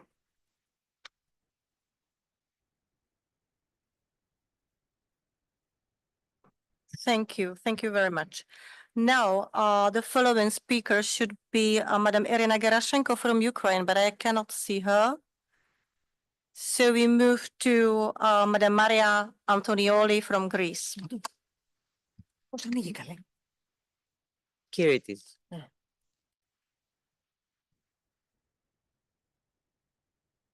Thank you, Madam Chair. Esteemed college, dear ladies and gentlemen, in this framework, I would like to make a few remarks of our high issue, the new technology and social media effects on election. In my country, Greece, we had 5 electoral processes during the period between May 2023 and June 24. By my experience, politicians, parties, and activists increasingly use social media platforms to reach voters directly by facing traditional media outlets. This direct communication allows politicians to engage with citizens on a more personal level, allowing for a real-time interaction through comments, likes, shares, and live streams. Social media platforms offer the ability to target individuals with customized messages based on their location, interest, and behavior, leading to more personality campaigning. The increased role of social media has altered the way Greeks engage with politics. Younger generations are now more likely to engage with political conduct on social media platforms than through traditional media. This shift has led to a more dynamic environment where individuals feel empowered to voice their opinion and discuss political issues in forums and groups online. However, this comes with both positive and negative consequences. On one hand, the increased variety of perspective can foster a more informed electoral right. On the other hand, it can also result in information overload with voters. Being bombarded by conflicting opinion and messages make it difficult to discern fact from opinion. Another effect of new technologies and social media on Greek election is the creation of echo chambers, online spaces where individuals are exported primarily to information but that confirms their existing beliefs. The phenomenon has contributed to increased political polarization in Greece, with individuals become more internated in their political ideologies. As new technologies and social media continue to shape Greek election, there are growing calls for regulation to ensure fairness and transparency in the electoral process. In 2020, Greece passed a law requiring political ads on social media to be more transparent, ensuring that voters are aware of who is behind the content. This move aims to curb the influence of foreign interference and the spread of disinformation during election. However, regulating social media is a way that does not infringe upon freedom of speech remains the delicate balance. Please The Greek finish your government faces the speech. challenge of ensuring very much. that the digital space remains open for political expression while also protecting the integrity of the electoral process. Thank you very much. Thank you, Madam Antonioli. Please be considerate, these colleagues. We have a lot of speakers in our list. It was more than twice the time than was reserved for each speaker. Now we move to Georgia. Mr. Levan Makshavili, please have the floor. Madam Chair, thank you so much. I'm a new member of the delegation, so I'm looking forward to fruitful cooperation with all of you in the years to come. Dear colleagues, new technologies and social media have transformed our electoral landscape indeed, presenting both opportunities for democratic progress as well as challenges to our electoral integrity. In Georgia, for the first time in our history, we deployed Smartmatic electronic machines for voter registration, voting, counting, and protocol summaries, covering over 90% of our voters. This bold initiative has significantly reduced human error and virtually eliminated any serious electoral irregularity, ultimately strengthening the public trust in our electoral system, and those of you who attended the elections know it well.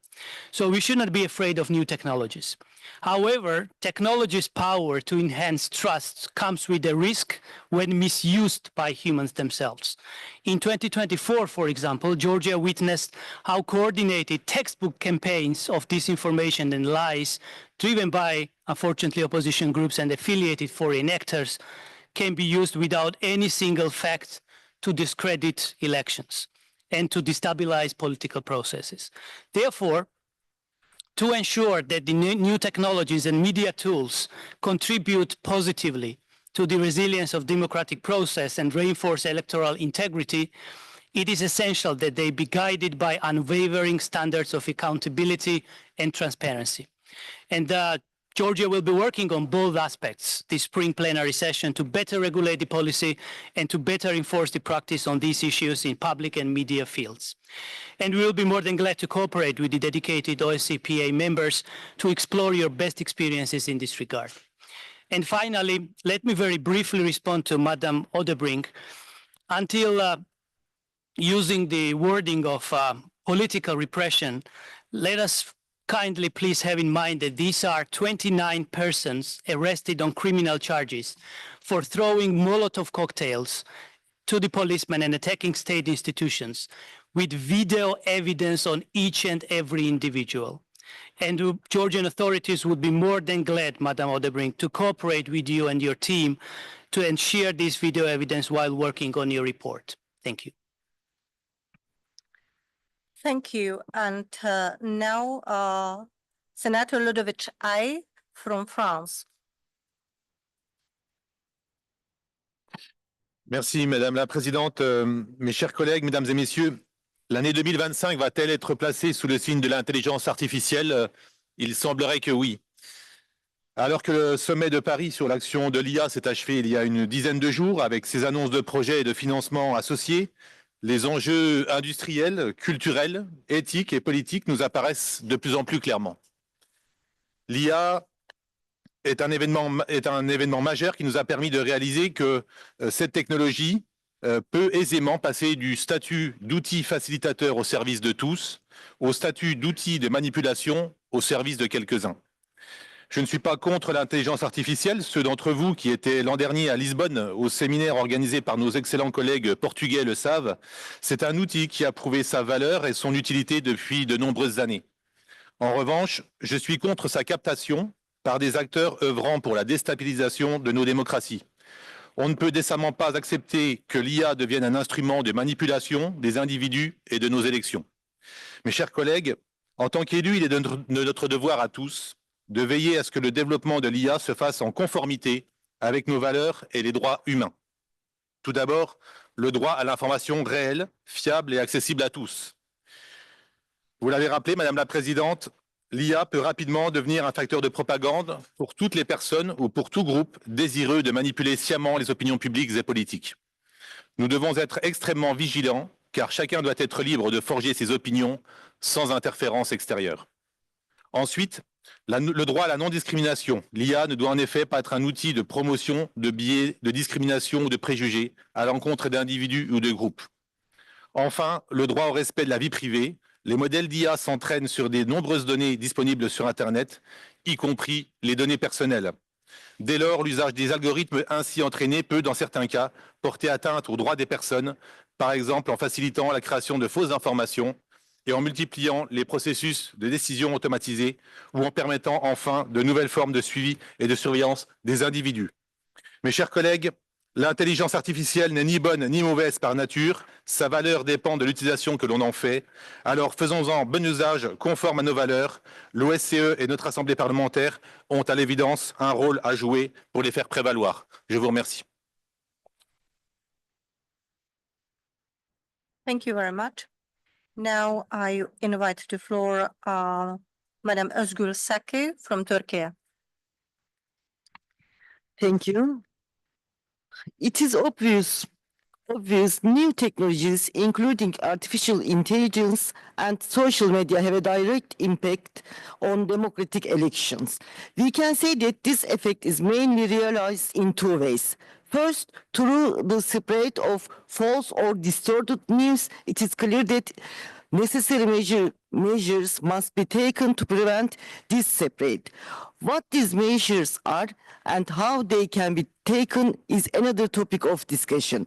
What I want to discuss here is the second way in which artificial intelligence and social media are used to influence democratic election. In cases where through social media and artificial intelligence certain information is presented to certain segments of the population in an intensive and biased manner, where opposing opinions are excluded from sharing as much as possible, etc., to influence voters in certain way. This is exactly how social media and artificial intelligence were used in Trump's first election campaign predominantly. Preventing the use of artificial intelligence and social media in this way doesn't seem possible today. It is not possible to prevent this kind of use, not because of inadequacies or impossibilities, but because the whole European democracy today is based on the same reality. Therefore, it would be fair to argue that what Europe debates the impact of artificial intelligence and social media on elections, it is actually debating its own democracy. Europe needs to admit the problem is with its own democracies. It should focus on the real debate. European democracy is not working because it functions as a cover for realities, for the exploitation of labor power, for imperial relations, exploitations, for resisting discrimination, just as it is today in the Palestinian issue and the question of future of Syria. European covers the principles of democracy and support jihadist regime, for example.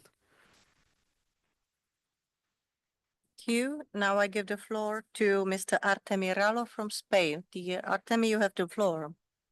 Thank you.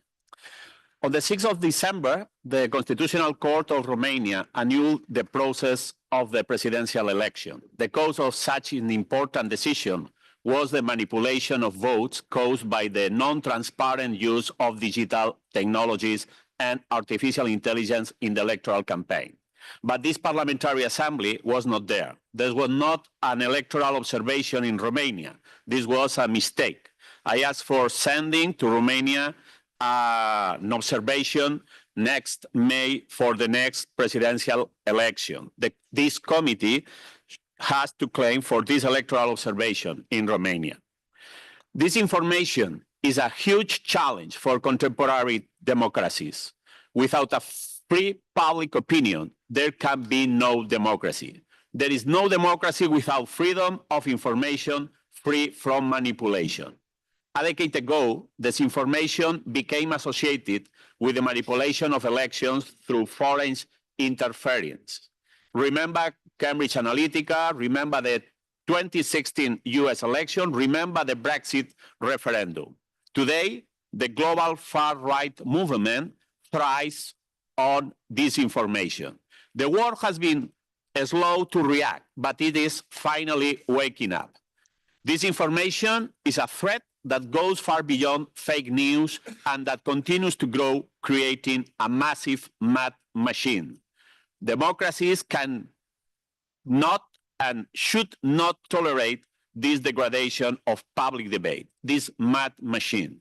Lies and defamation must no longer be used as political weapon because this undermines people's dignity and prestige and credibility of democratic institutions. It's essential to combat these practices. Fighting against this disinformation doesn't mean censorship. It means safeguarding democracy and liberty. Thank you. Thank you very much, Artemi. Now I give the floor to Madam Lilit Galshtian from Armenia.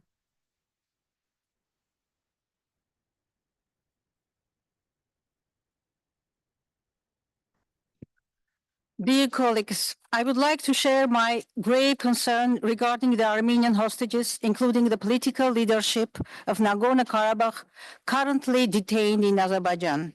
These individuals are primarily captured following Azerbaijan's September 2023 aggression, which resulted in the forced displacement of 120,000 ethnic Armenians. Of immediate concern are the trials that commenced on January 2025.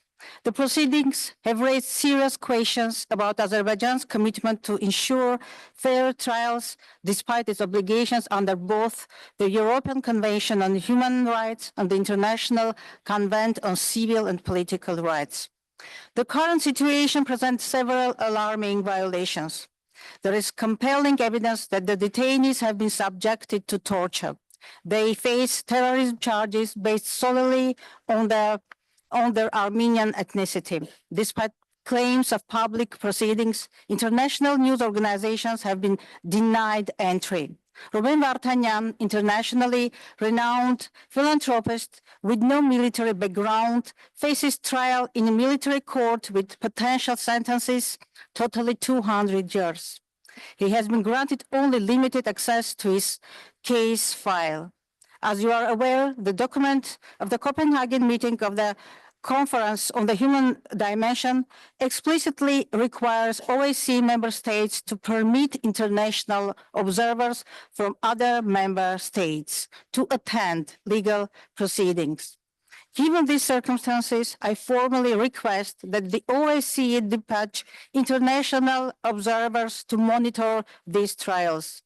This action would serve several purposes: to ensure compliance with international legal standards, provide transparent oversight of the judicial proceedings, demonstrate the international community's commitment to protecting human rights.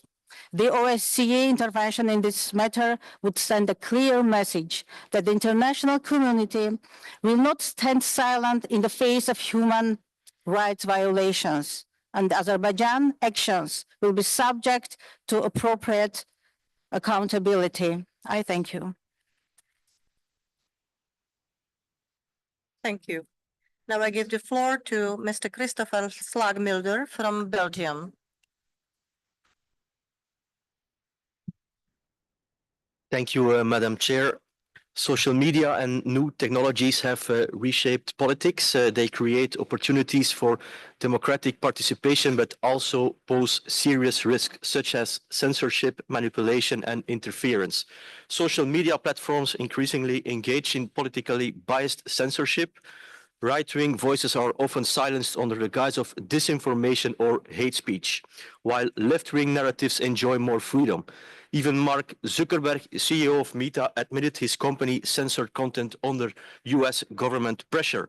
This proves how big tech directly influences political debates and threatens democracy. In the European Parliament, my party supports an investigative committee to expose these censorship mechanisms, both direct like account deletions and indirect like shadow banning. Revelations in the past about Twitter and Facebook confirm the growing pressure on democratic rights. We must also remain vigilant against foreign interference in elections via social media. It is not just Russia or China manipulating public debate. Also, major media companies shape discourse, for example, under the pretext of fact-checking, suppressing certain views of tilting political balance. Artificial intelligence and algorithms further impact elections in ways that are often unclear. Greater transparency is urgently needed to understand how they shape public opinion. Free speech must be better protected. What is legal offline must also be legal online. And therefore, I call on the OSCE to more attention for digital censorship in election observation reports, recognizing its threat to fair elections, facilitate dialogue between governments and tech companies to safeguard online free speech, monitor the influence of AI and algorithms in elections to ensure transparency and fairness, and finally, demand full transparency on how algorithms impact democratic debate. Thank you. Thank you very much. Now I give the floor to Mr. Pavlo Frolov from Ukraine. Thank you, Madam Chair, for your opening remarks and support in Ukraine. Dear colleagues, I also want to express my sincere gratitude for today's vital side event, Women's and Children's Security, returning Ukrainians from Russian captivity. The issue of forcibly deported Ukrainian children is a matter of grave concern, and it demands our immediate and unwavering attention. The forced transfer of children aimed at erasing their identity is recognized as an act of genocide under international law. There are more than 4,000 registered criminal cases related to war crimes against children. Nearly 20,000 deported and forcibly displaced Ukrainian children have been identified. This number likely represents only a fraction of the true scale of this horrific crime. This is a deliberate strategy, one that echoes some of the darkest chapter of human history. We have seen this before. Russia is not only committing war crimes, but is using these abductions as a tool of demographic engineering. They are forcibly removing our children, erasing their Ukrainian identity, and integrating them into Russian society, potentially to compensate for their own demographic challenges. This is a long-term imperial strategy. This is why we must be clear. This is genocide in the heart of Europe. What must be done now? Impose targeted sanctions against all individuals involved in these crimes, from state officials and judges to orphanage directors and adoptive parents. Launch a coordinated global rescue mission to locate and repatriate Ukrainian children from Russia and Russian-occupied territories. The international community must fully recognize Russia's actions as genocide and act accordingly. The world is watching. We must act decisively to stop this horrific crime and ensure that Ukrainian children are returned to their families and their homeland. Thank you. Thank you, Mr. Frolov. Now I call to the floor Mr. Fatmir Mediu from Albania. Thank you, Madam Chair. As I do agree with the concerns of disinformation and also manipulation of social media, I just also want to tell my colleagues to keep in mind that we should not give another reason or a weapon to authoritarian leaders to use it as a suppression of the freedom of speech and also the freedom of media. Power tends to corrupt. Absolute power is absolute corruption. And we are just 3 months ahead of the elections and talking about social media. But we have some obvious issues in the country not presented by me. Don't take my words. Just take it, the IDU, EPP, CDI. They say that Albania, concentration of powers in the hands of one person, prime minister, reducing elections to a facade, Leaders of the opposition face political prosecution, justice used as a political weapon. Collusion of organized crime and corruption with government officials to rig elections, also trying to intimidate voters and buying the votes. Socialist government failed to address recommendations of ODIHR and OSCE. So we stand before a question, all of us in some of our countries, are going to take those authoritarian leaders for sake of stability as the leaders of our countries and replace the freedom, democracy, free and fair elections with authoritarianism in our countries? I think we should not. So I have a call for the next mission to Albania. Let's come and do the fact checking before you come and observe the elections. Let's see the reality as it is. Albanians deserve free and fair elections, and Albania is a NATO country and should, fulfill all the requirements as a NATO country to have free and fair elections. Thank you. I give the floor to Madam Claudia Friedl from Switzerland. Geschätzte Kolleginnen und Kollegen, ich bin tief besorgt darüber, wohin sich unsere Demokratien entwickeln. Gerade jetzt wird eine junge Kollegin aus unserem nationalen Parlament in der Schweiz auf das Übelste bedroht, bis hin zu Androhung von sexueller Gewalt. Auf X haben sich Accounts aus dem rechten und rechtsextremen Spektrum auf sie eingeschossen. Der Grund für diesen Shitstorm ist ihre Aussage, dass Plattformen wie X, Facebook oder TikTok eine Gefahr für die Demokratie sind und es dringend Regeln braucht. Und in letzter Konsequenz müssen diese Plattformen auch gesperrt werden können. Ich kann nur sagen, ich teile diese Ansichten voll und ganz. Dieses Ereignis aber aus unserem Parlament zeigt mir auf, dass wir vor tiefgreifenden Herausforderungen und Bedrohungen für unsere demokratischen Grundlagen und unser soziales Gefühl stehen. Immer wieder ist die Nutzung der sozialen Medien als Mittel zur Beeinflussung von Wahlen und Desinformationen zu beobachten. Damit erhalten die Tech-Giganten ungeahnte Macht und gefährden die Demokratie. Eine besondere Gefahr liegt in der mangelnden Selbstregulierung von Social-Media-Unternehmen und die mangelnde Transparenz rund um Algorithmen. Die Unternehmen müssen Verantwortung übernehmen. Damit das geschieht, braucht es jetzt Maßnahmen und Regeln. Diese Regeln für soziale Plattformen nur mit diesen Regeln können wir die sozialen Plattformen wirklich so nutzen und freie und demokratische Gesellschaften schützen. Es muss möglich sein, Regulierungen der sozialen Medien zu verlangen, ohne gleich selbst Opfer eines Shitstorms der Nutzer dieser Medien zu werden.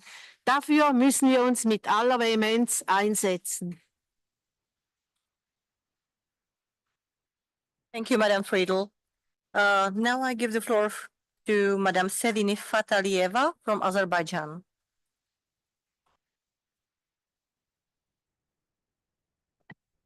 Thank you, Madam Chair. Ladies and gentlemen, let me first reply to our Armenian colleagues. Azerbaijan has a sovereign right to investigate and prosecute individuals accused of crimes within its territory, including war crimes and terrorism in line with national laws and international conventions. Ruben Vardanyan and 15 other former officials from the Karabakh region face charges such as terrorism, genocide, and war crimes, and Azerbaijan asserts that these trials are conducted transparently and adhere to legal standards. And now returning to the main topic of our discussion, I think that new technologies and social media have transformed elections worldwide. When used responsibly, they enhance democracy by fostering transparency, civic engagement, and broader participation. However, they also pose challenges such as misinformation, fake news, and public opinion manipulations. Azerbaijan recognizes both the opportunities and risks of digital platforms in elections. Media plays a crucial role in ensuring accurate information and facilitating open open political dialogue.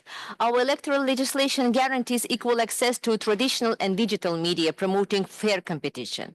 The Central Election Commission has integrated advanced technologies to enhance transparency. Online platforms provide real-time updates on voters' registration, procedures and results, strengthening public trust and engaging young voters.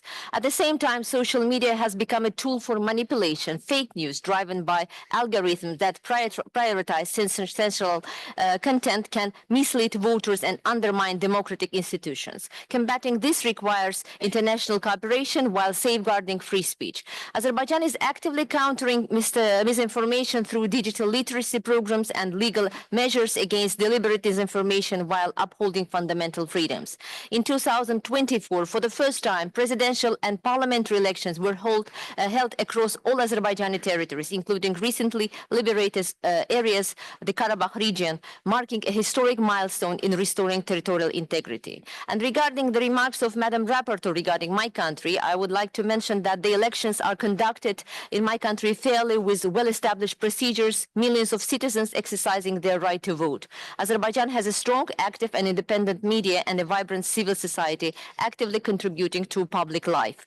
And additionally, Azerbaijan has advanced in artificial intelligence integration and cybersecurity to protect elections. Ethical artificial intelligence measures are reinforced cybersecurity initiatives position our country as a leader in securing democratic processes. Azerbaijan remains committed to safeguarding democracy and collaborating with all nations to protect electoral integrity in the digital age. Thank you. Thank you. I give the floor now to Mr. Yaroslav Yurkishin from Ukraine. Dear Madam Chair, Madam Reporter, dear colleagues, I do want to discuss disinformation in social media, and I fully agree with colleagues who said that media literacy can help in this sphere, but without freedom of speech, without possibility to journalists working freely, it will be impossible, because without traditional media, traditional freedom of speech, it will be a less opportunity to tackle with disinformation in social media. It's a pity, but I must repeat, more than 30 Ukrainian journalists, civilian journalists, not combatants, still imprisoned in Russia. And from our last meetings, Victoria Roshina was killed in Russia in 19th of September. And we still don't even receive a corpse. Her family still torturing because don't have appropriate information what happened with her daughter. All 30 of our can be killed too. So we couldn't be silent. We must be more active. I do really hope that it will be stressed in reports and we do something at least. But not only Ukrainian journalists suffering from Putin regime. Russia, indigenous people, indigenous people journalists, due to information of anti-imperial bloc of nation, Ayrat Dimulkhanov from Bashkortostan, Alkan Ochiro from Kalmykia, Natalia Filonova from Buryatia, Mikhail Afanasyev from Khakassia, imprisoned and torturing in Russia prison. So maybe not official Russia opposition must be a representative here, but indigenous people of Russia can set their word. And this like a virus, because in Georgia we too have captured journalists. Mzia Amaglobali, now just finished a hunger strike because of condition of her in prison. So something, colleagues, we only together can solve this problem. Thanks. Thank you very much, Yaroslav. Now I give the floor to Mr. Gabor Haidu from Romania, if he's here. I guess he's not here, so we move to Mr. Kamil Aydin from Turkey.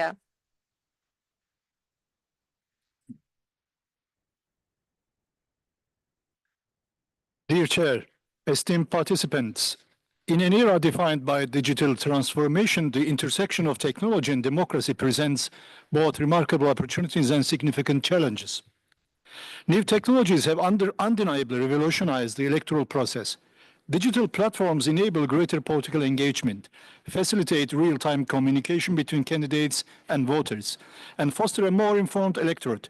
Social media platforms in particular have become powerful tools for political campaigns, empowering citizens to voice their opinions and participate in public discourse.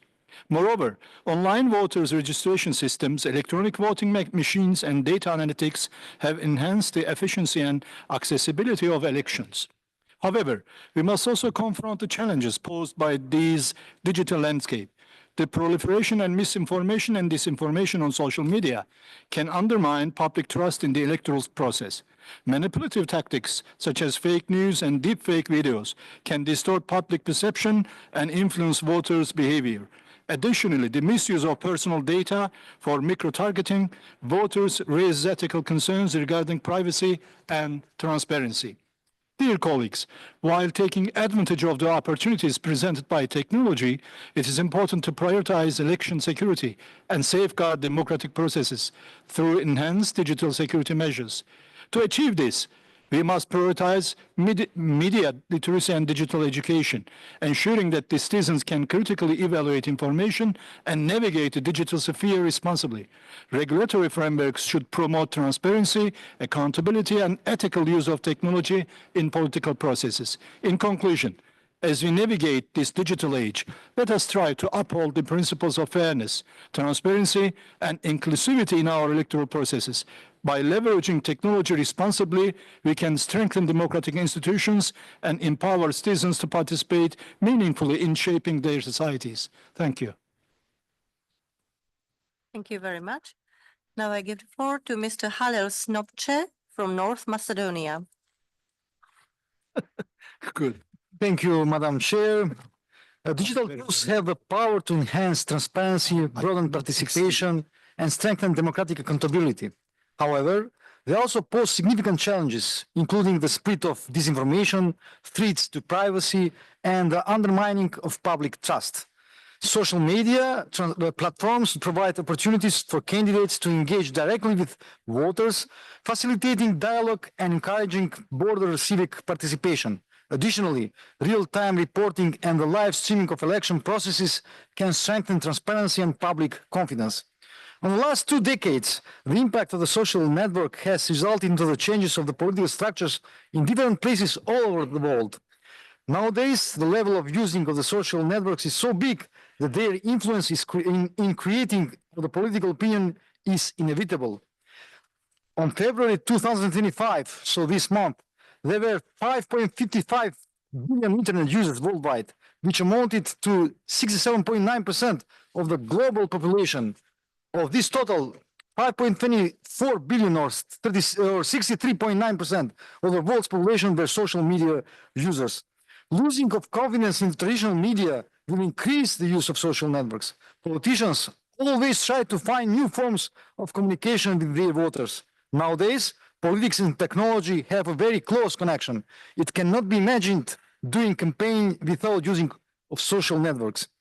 There are a lot of examples of the effect of the social networks. Let's go back to the elections in USA 2008 with President Obama, then in Slovenia with Slovenski Zarez, Croatia with the Most, and so on, and a lot of other examples. As parliamentarians, we have a responsibility to promote regulations that ensure digital platforms are transparent and accountable. We should also prioritize digital literacy programs to empower citizens to recognize disinformation and engage critically with online content. Additionally, we must push for strong cybersecurity standards to safeguard election infrastructure from digital attacks. We can strengthen electoral integrity across all member states by sharing best practices and enhancing cooperation. Through joint efforts, we can overcome the challenges posed by new technologies and preserve the integrity of the elections. Thanks. Thank you very much. You were absolutely precise. And now I invite for the discussion Mr. Artur Hovhannisyan from Armenia. Thank you. Dear colleagues, New technologies and social media have accelerated and simplified our lives, just as much as they have introduced risks and polarization. While democratic countries use these tools to promote transparent governance and organize more reliable electoral processes, authoritarian regimes weaponize them for hybrid warfare, manipulating populations and instilling fear. Armenia has been subjected to hybrid attacks, particularly during and after the 2020 war, and continues to face them today. The Armenian people are constantly exposed to false and fear-inducing information. For example, we have suspended the broadcast of several Russian-language television programs within our country. Hybrid attacks intensify particularly during election periods, as demonstrated by our own experience, as well as recent electoral events in Moldova and Georgia. The tools of new technologies and social media must be used to safeguard our democracies. We must develop new regulations concerning personal data protection, artificial intelligence governance, and the fight against fake news, ensuring the new technologies and media serve not anti-human, but universal humanitarian goals. Thank you. Thank you very much. I give the floor to Madam Victoria Kinsburska from Ukraine. Thank you. Dear colleagues, today I have the honor to speak on behalf of Ukraine, a country that has been fighting for its existence, for the lives of its citizens, for basic human rights, which in the 21st century should not be a subject of discussion. In this war, every day is a struggle not only on the battlefield, but also for the lives of those whom Russia holds captive in prisons and as hostages. The return of our people home is our priority, and we call the international community not to stand aside. We are committed to the release of all our prisoners of war and illegally detained persons. In 2024, we managed to return approximately 1,400 Ukrainians, and in total more than 4,000 defenders and civilians during the war. But how many more of our citizens suffer from abuse on a daily basis? How many more lives are destroyed in Russian prison cells? We call for systematic exchanges, for the return of all for all. Our goal is to ensure that no Ukrainian remains in the prisons of the aggressor country. Today's Russia torture, hunger strikes, and denial of medical care have become the norm for Ukrainian prisoners of war. 95% of our defenders who have been captured have been tortured. There are not just crimes. This is a policy of a terror aimed at destroying our nation. Russia systematically violates the Geneva Convention. And if the world does not force it to stop these crimes, this tragedy will continue. Russia is using people and as hostages to break our nation. It's pursuing a policy of repression in the occupied territories, fabricating cases, condemning our people to years of illegal imprisonment. The result of Russia's full-scale war against Ukraine will determine the new global order. It will be a very dangerous world if Russia is rewarded for its aggression. Excessive caution, escalation management are weak strategies that have never worked with Moscow. The price our allies pay for supporting Ukraine could be much higher if Russia attacks Europe. The world has no right to get tired. Therefore, we urge everyone here to act, bring the justice to those involved in these war crimes. Ukraine is fighting and we will win, but we need your support today, now and tomorrow. Thank you.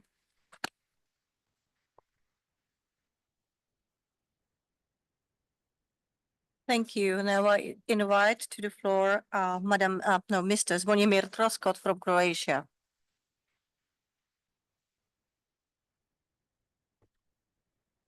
Honorable Chair, esteemed colleagues, in recent weeks, Serbia has been shaken by mass protests.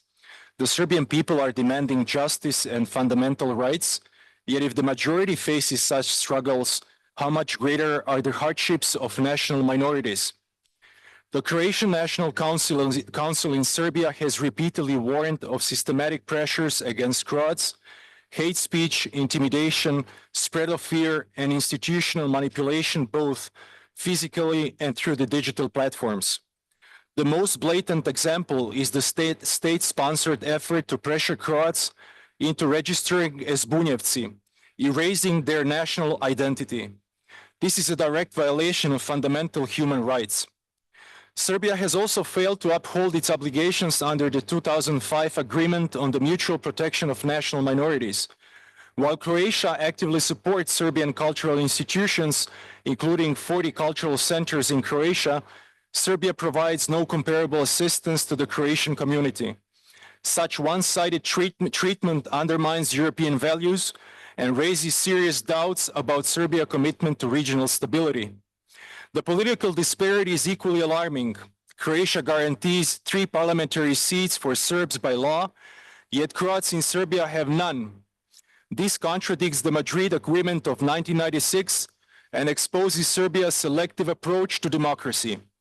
If Serbia truly seeks European integration, it must grant Croats the same rights they enjoy in Croatia. Even more concerning, President Vučić has attempted publicly and through the digital platforms to blame Croatian students for these protests, an absurd claim that seeks to deflect attention from his own government's failures.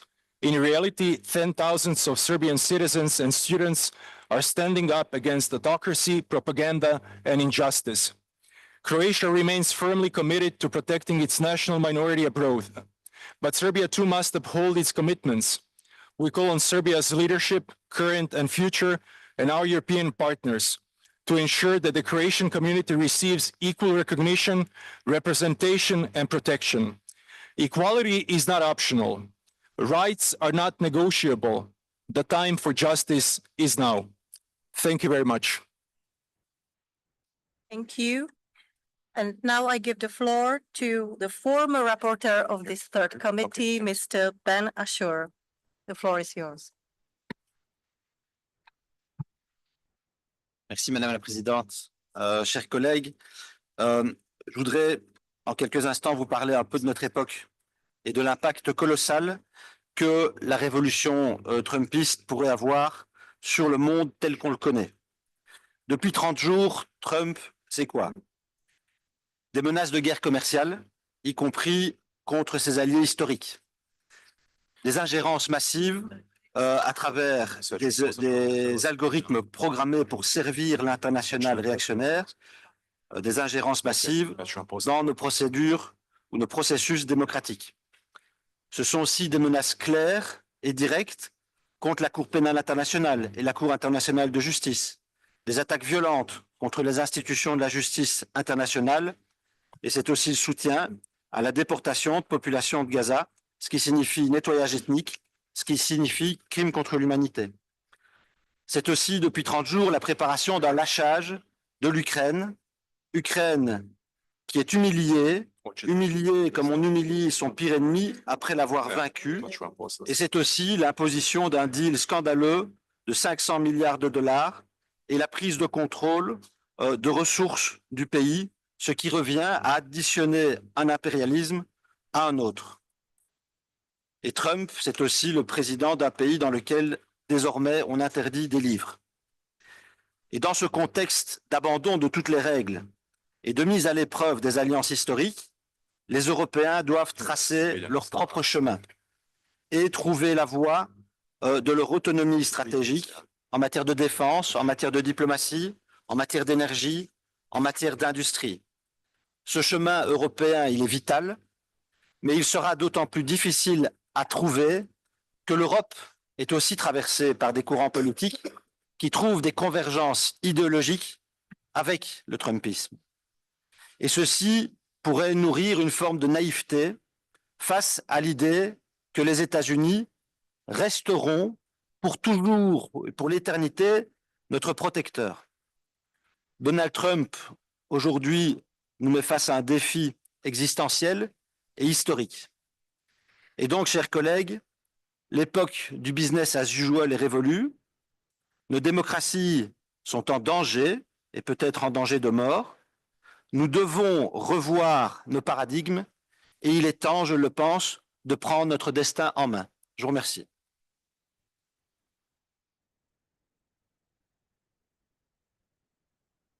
Thank you, Malik. Now I give the floor to our friends from Israel, Mr. Ram Ben Barak, if he's here. Since he's not here, I give the floor to our last speaker. Oh, sorry. Sorry.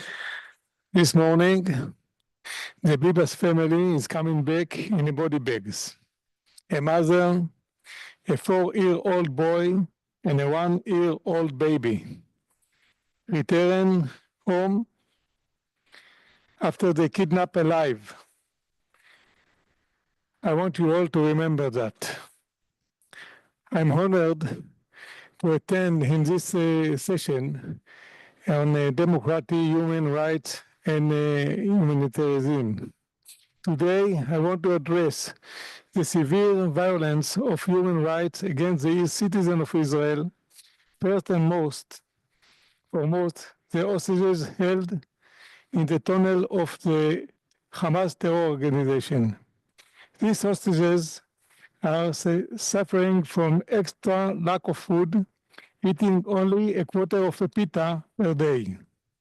Imagine yourself, a human being, tied in a dark tunnel, 50 meters below the ground, without medical care, without food, without sunrise, and they don't allowed to speak or cry. What I'm telling you now is what we heard from hostages who came back in the last week. People that lost 30% from their body weight, beaten on a daily basis. Some of them, including women and men, are raped.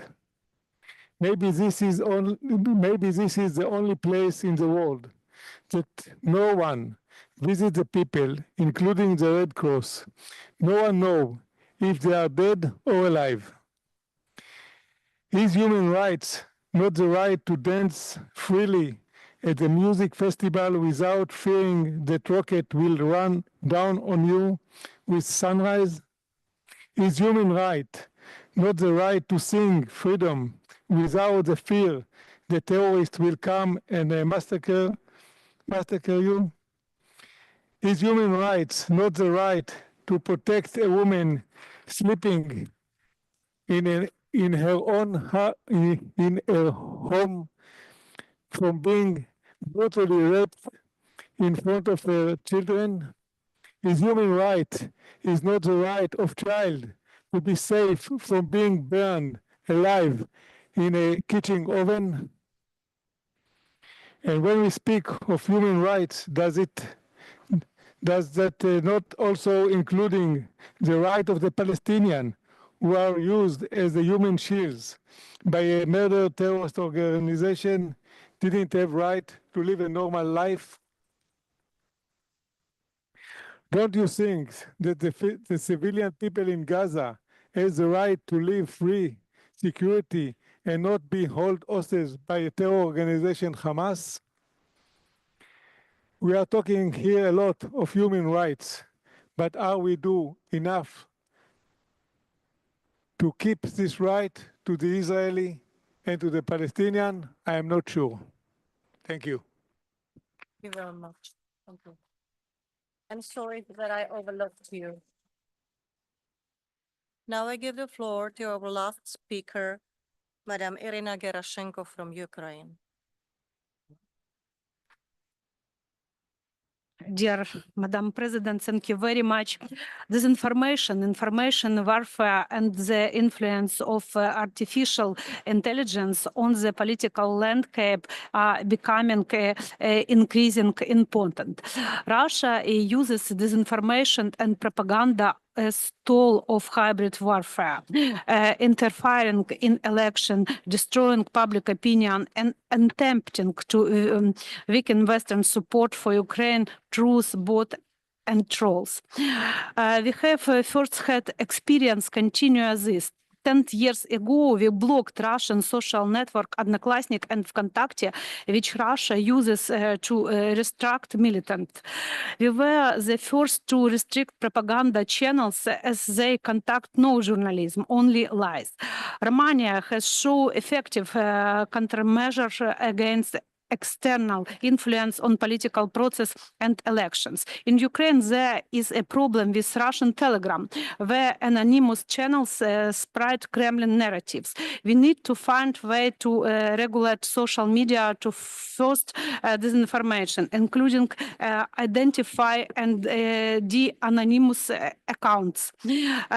AI technologies also play an increasing role in creating fake news, which present a new challenge requiring collective responses. The media often write about possible election in Ukraine, but they will only be possible if the security situation allows. Ending the war must come first. Post-war election will attract global attention and must be democracy and legitimate or democracy. This weakens Ukraine geopolitical European integration and risk our reform process. We urge Ukraine's leadership to focus on the war and peace process and call on our European partners to support us in ensuring democracy and institutional strength. Thank you very much. Thank you. Now, thank you very much, dear colleagues, for this extremely interesting debate. This has been a challenging topic we have tried to address today, but one that I feel strongly must remain high on our agenda. I would now like to check with our guest speakers if they want to briefly respond to any of the interventions from our members or to share any final remarks. Not really. So I will close this session and we can continue in this debate maybe later in the dinner, the reception that is generously hosted by the Austrian Parliament. Thank you very much for your participation.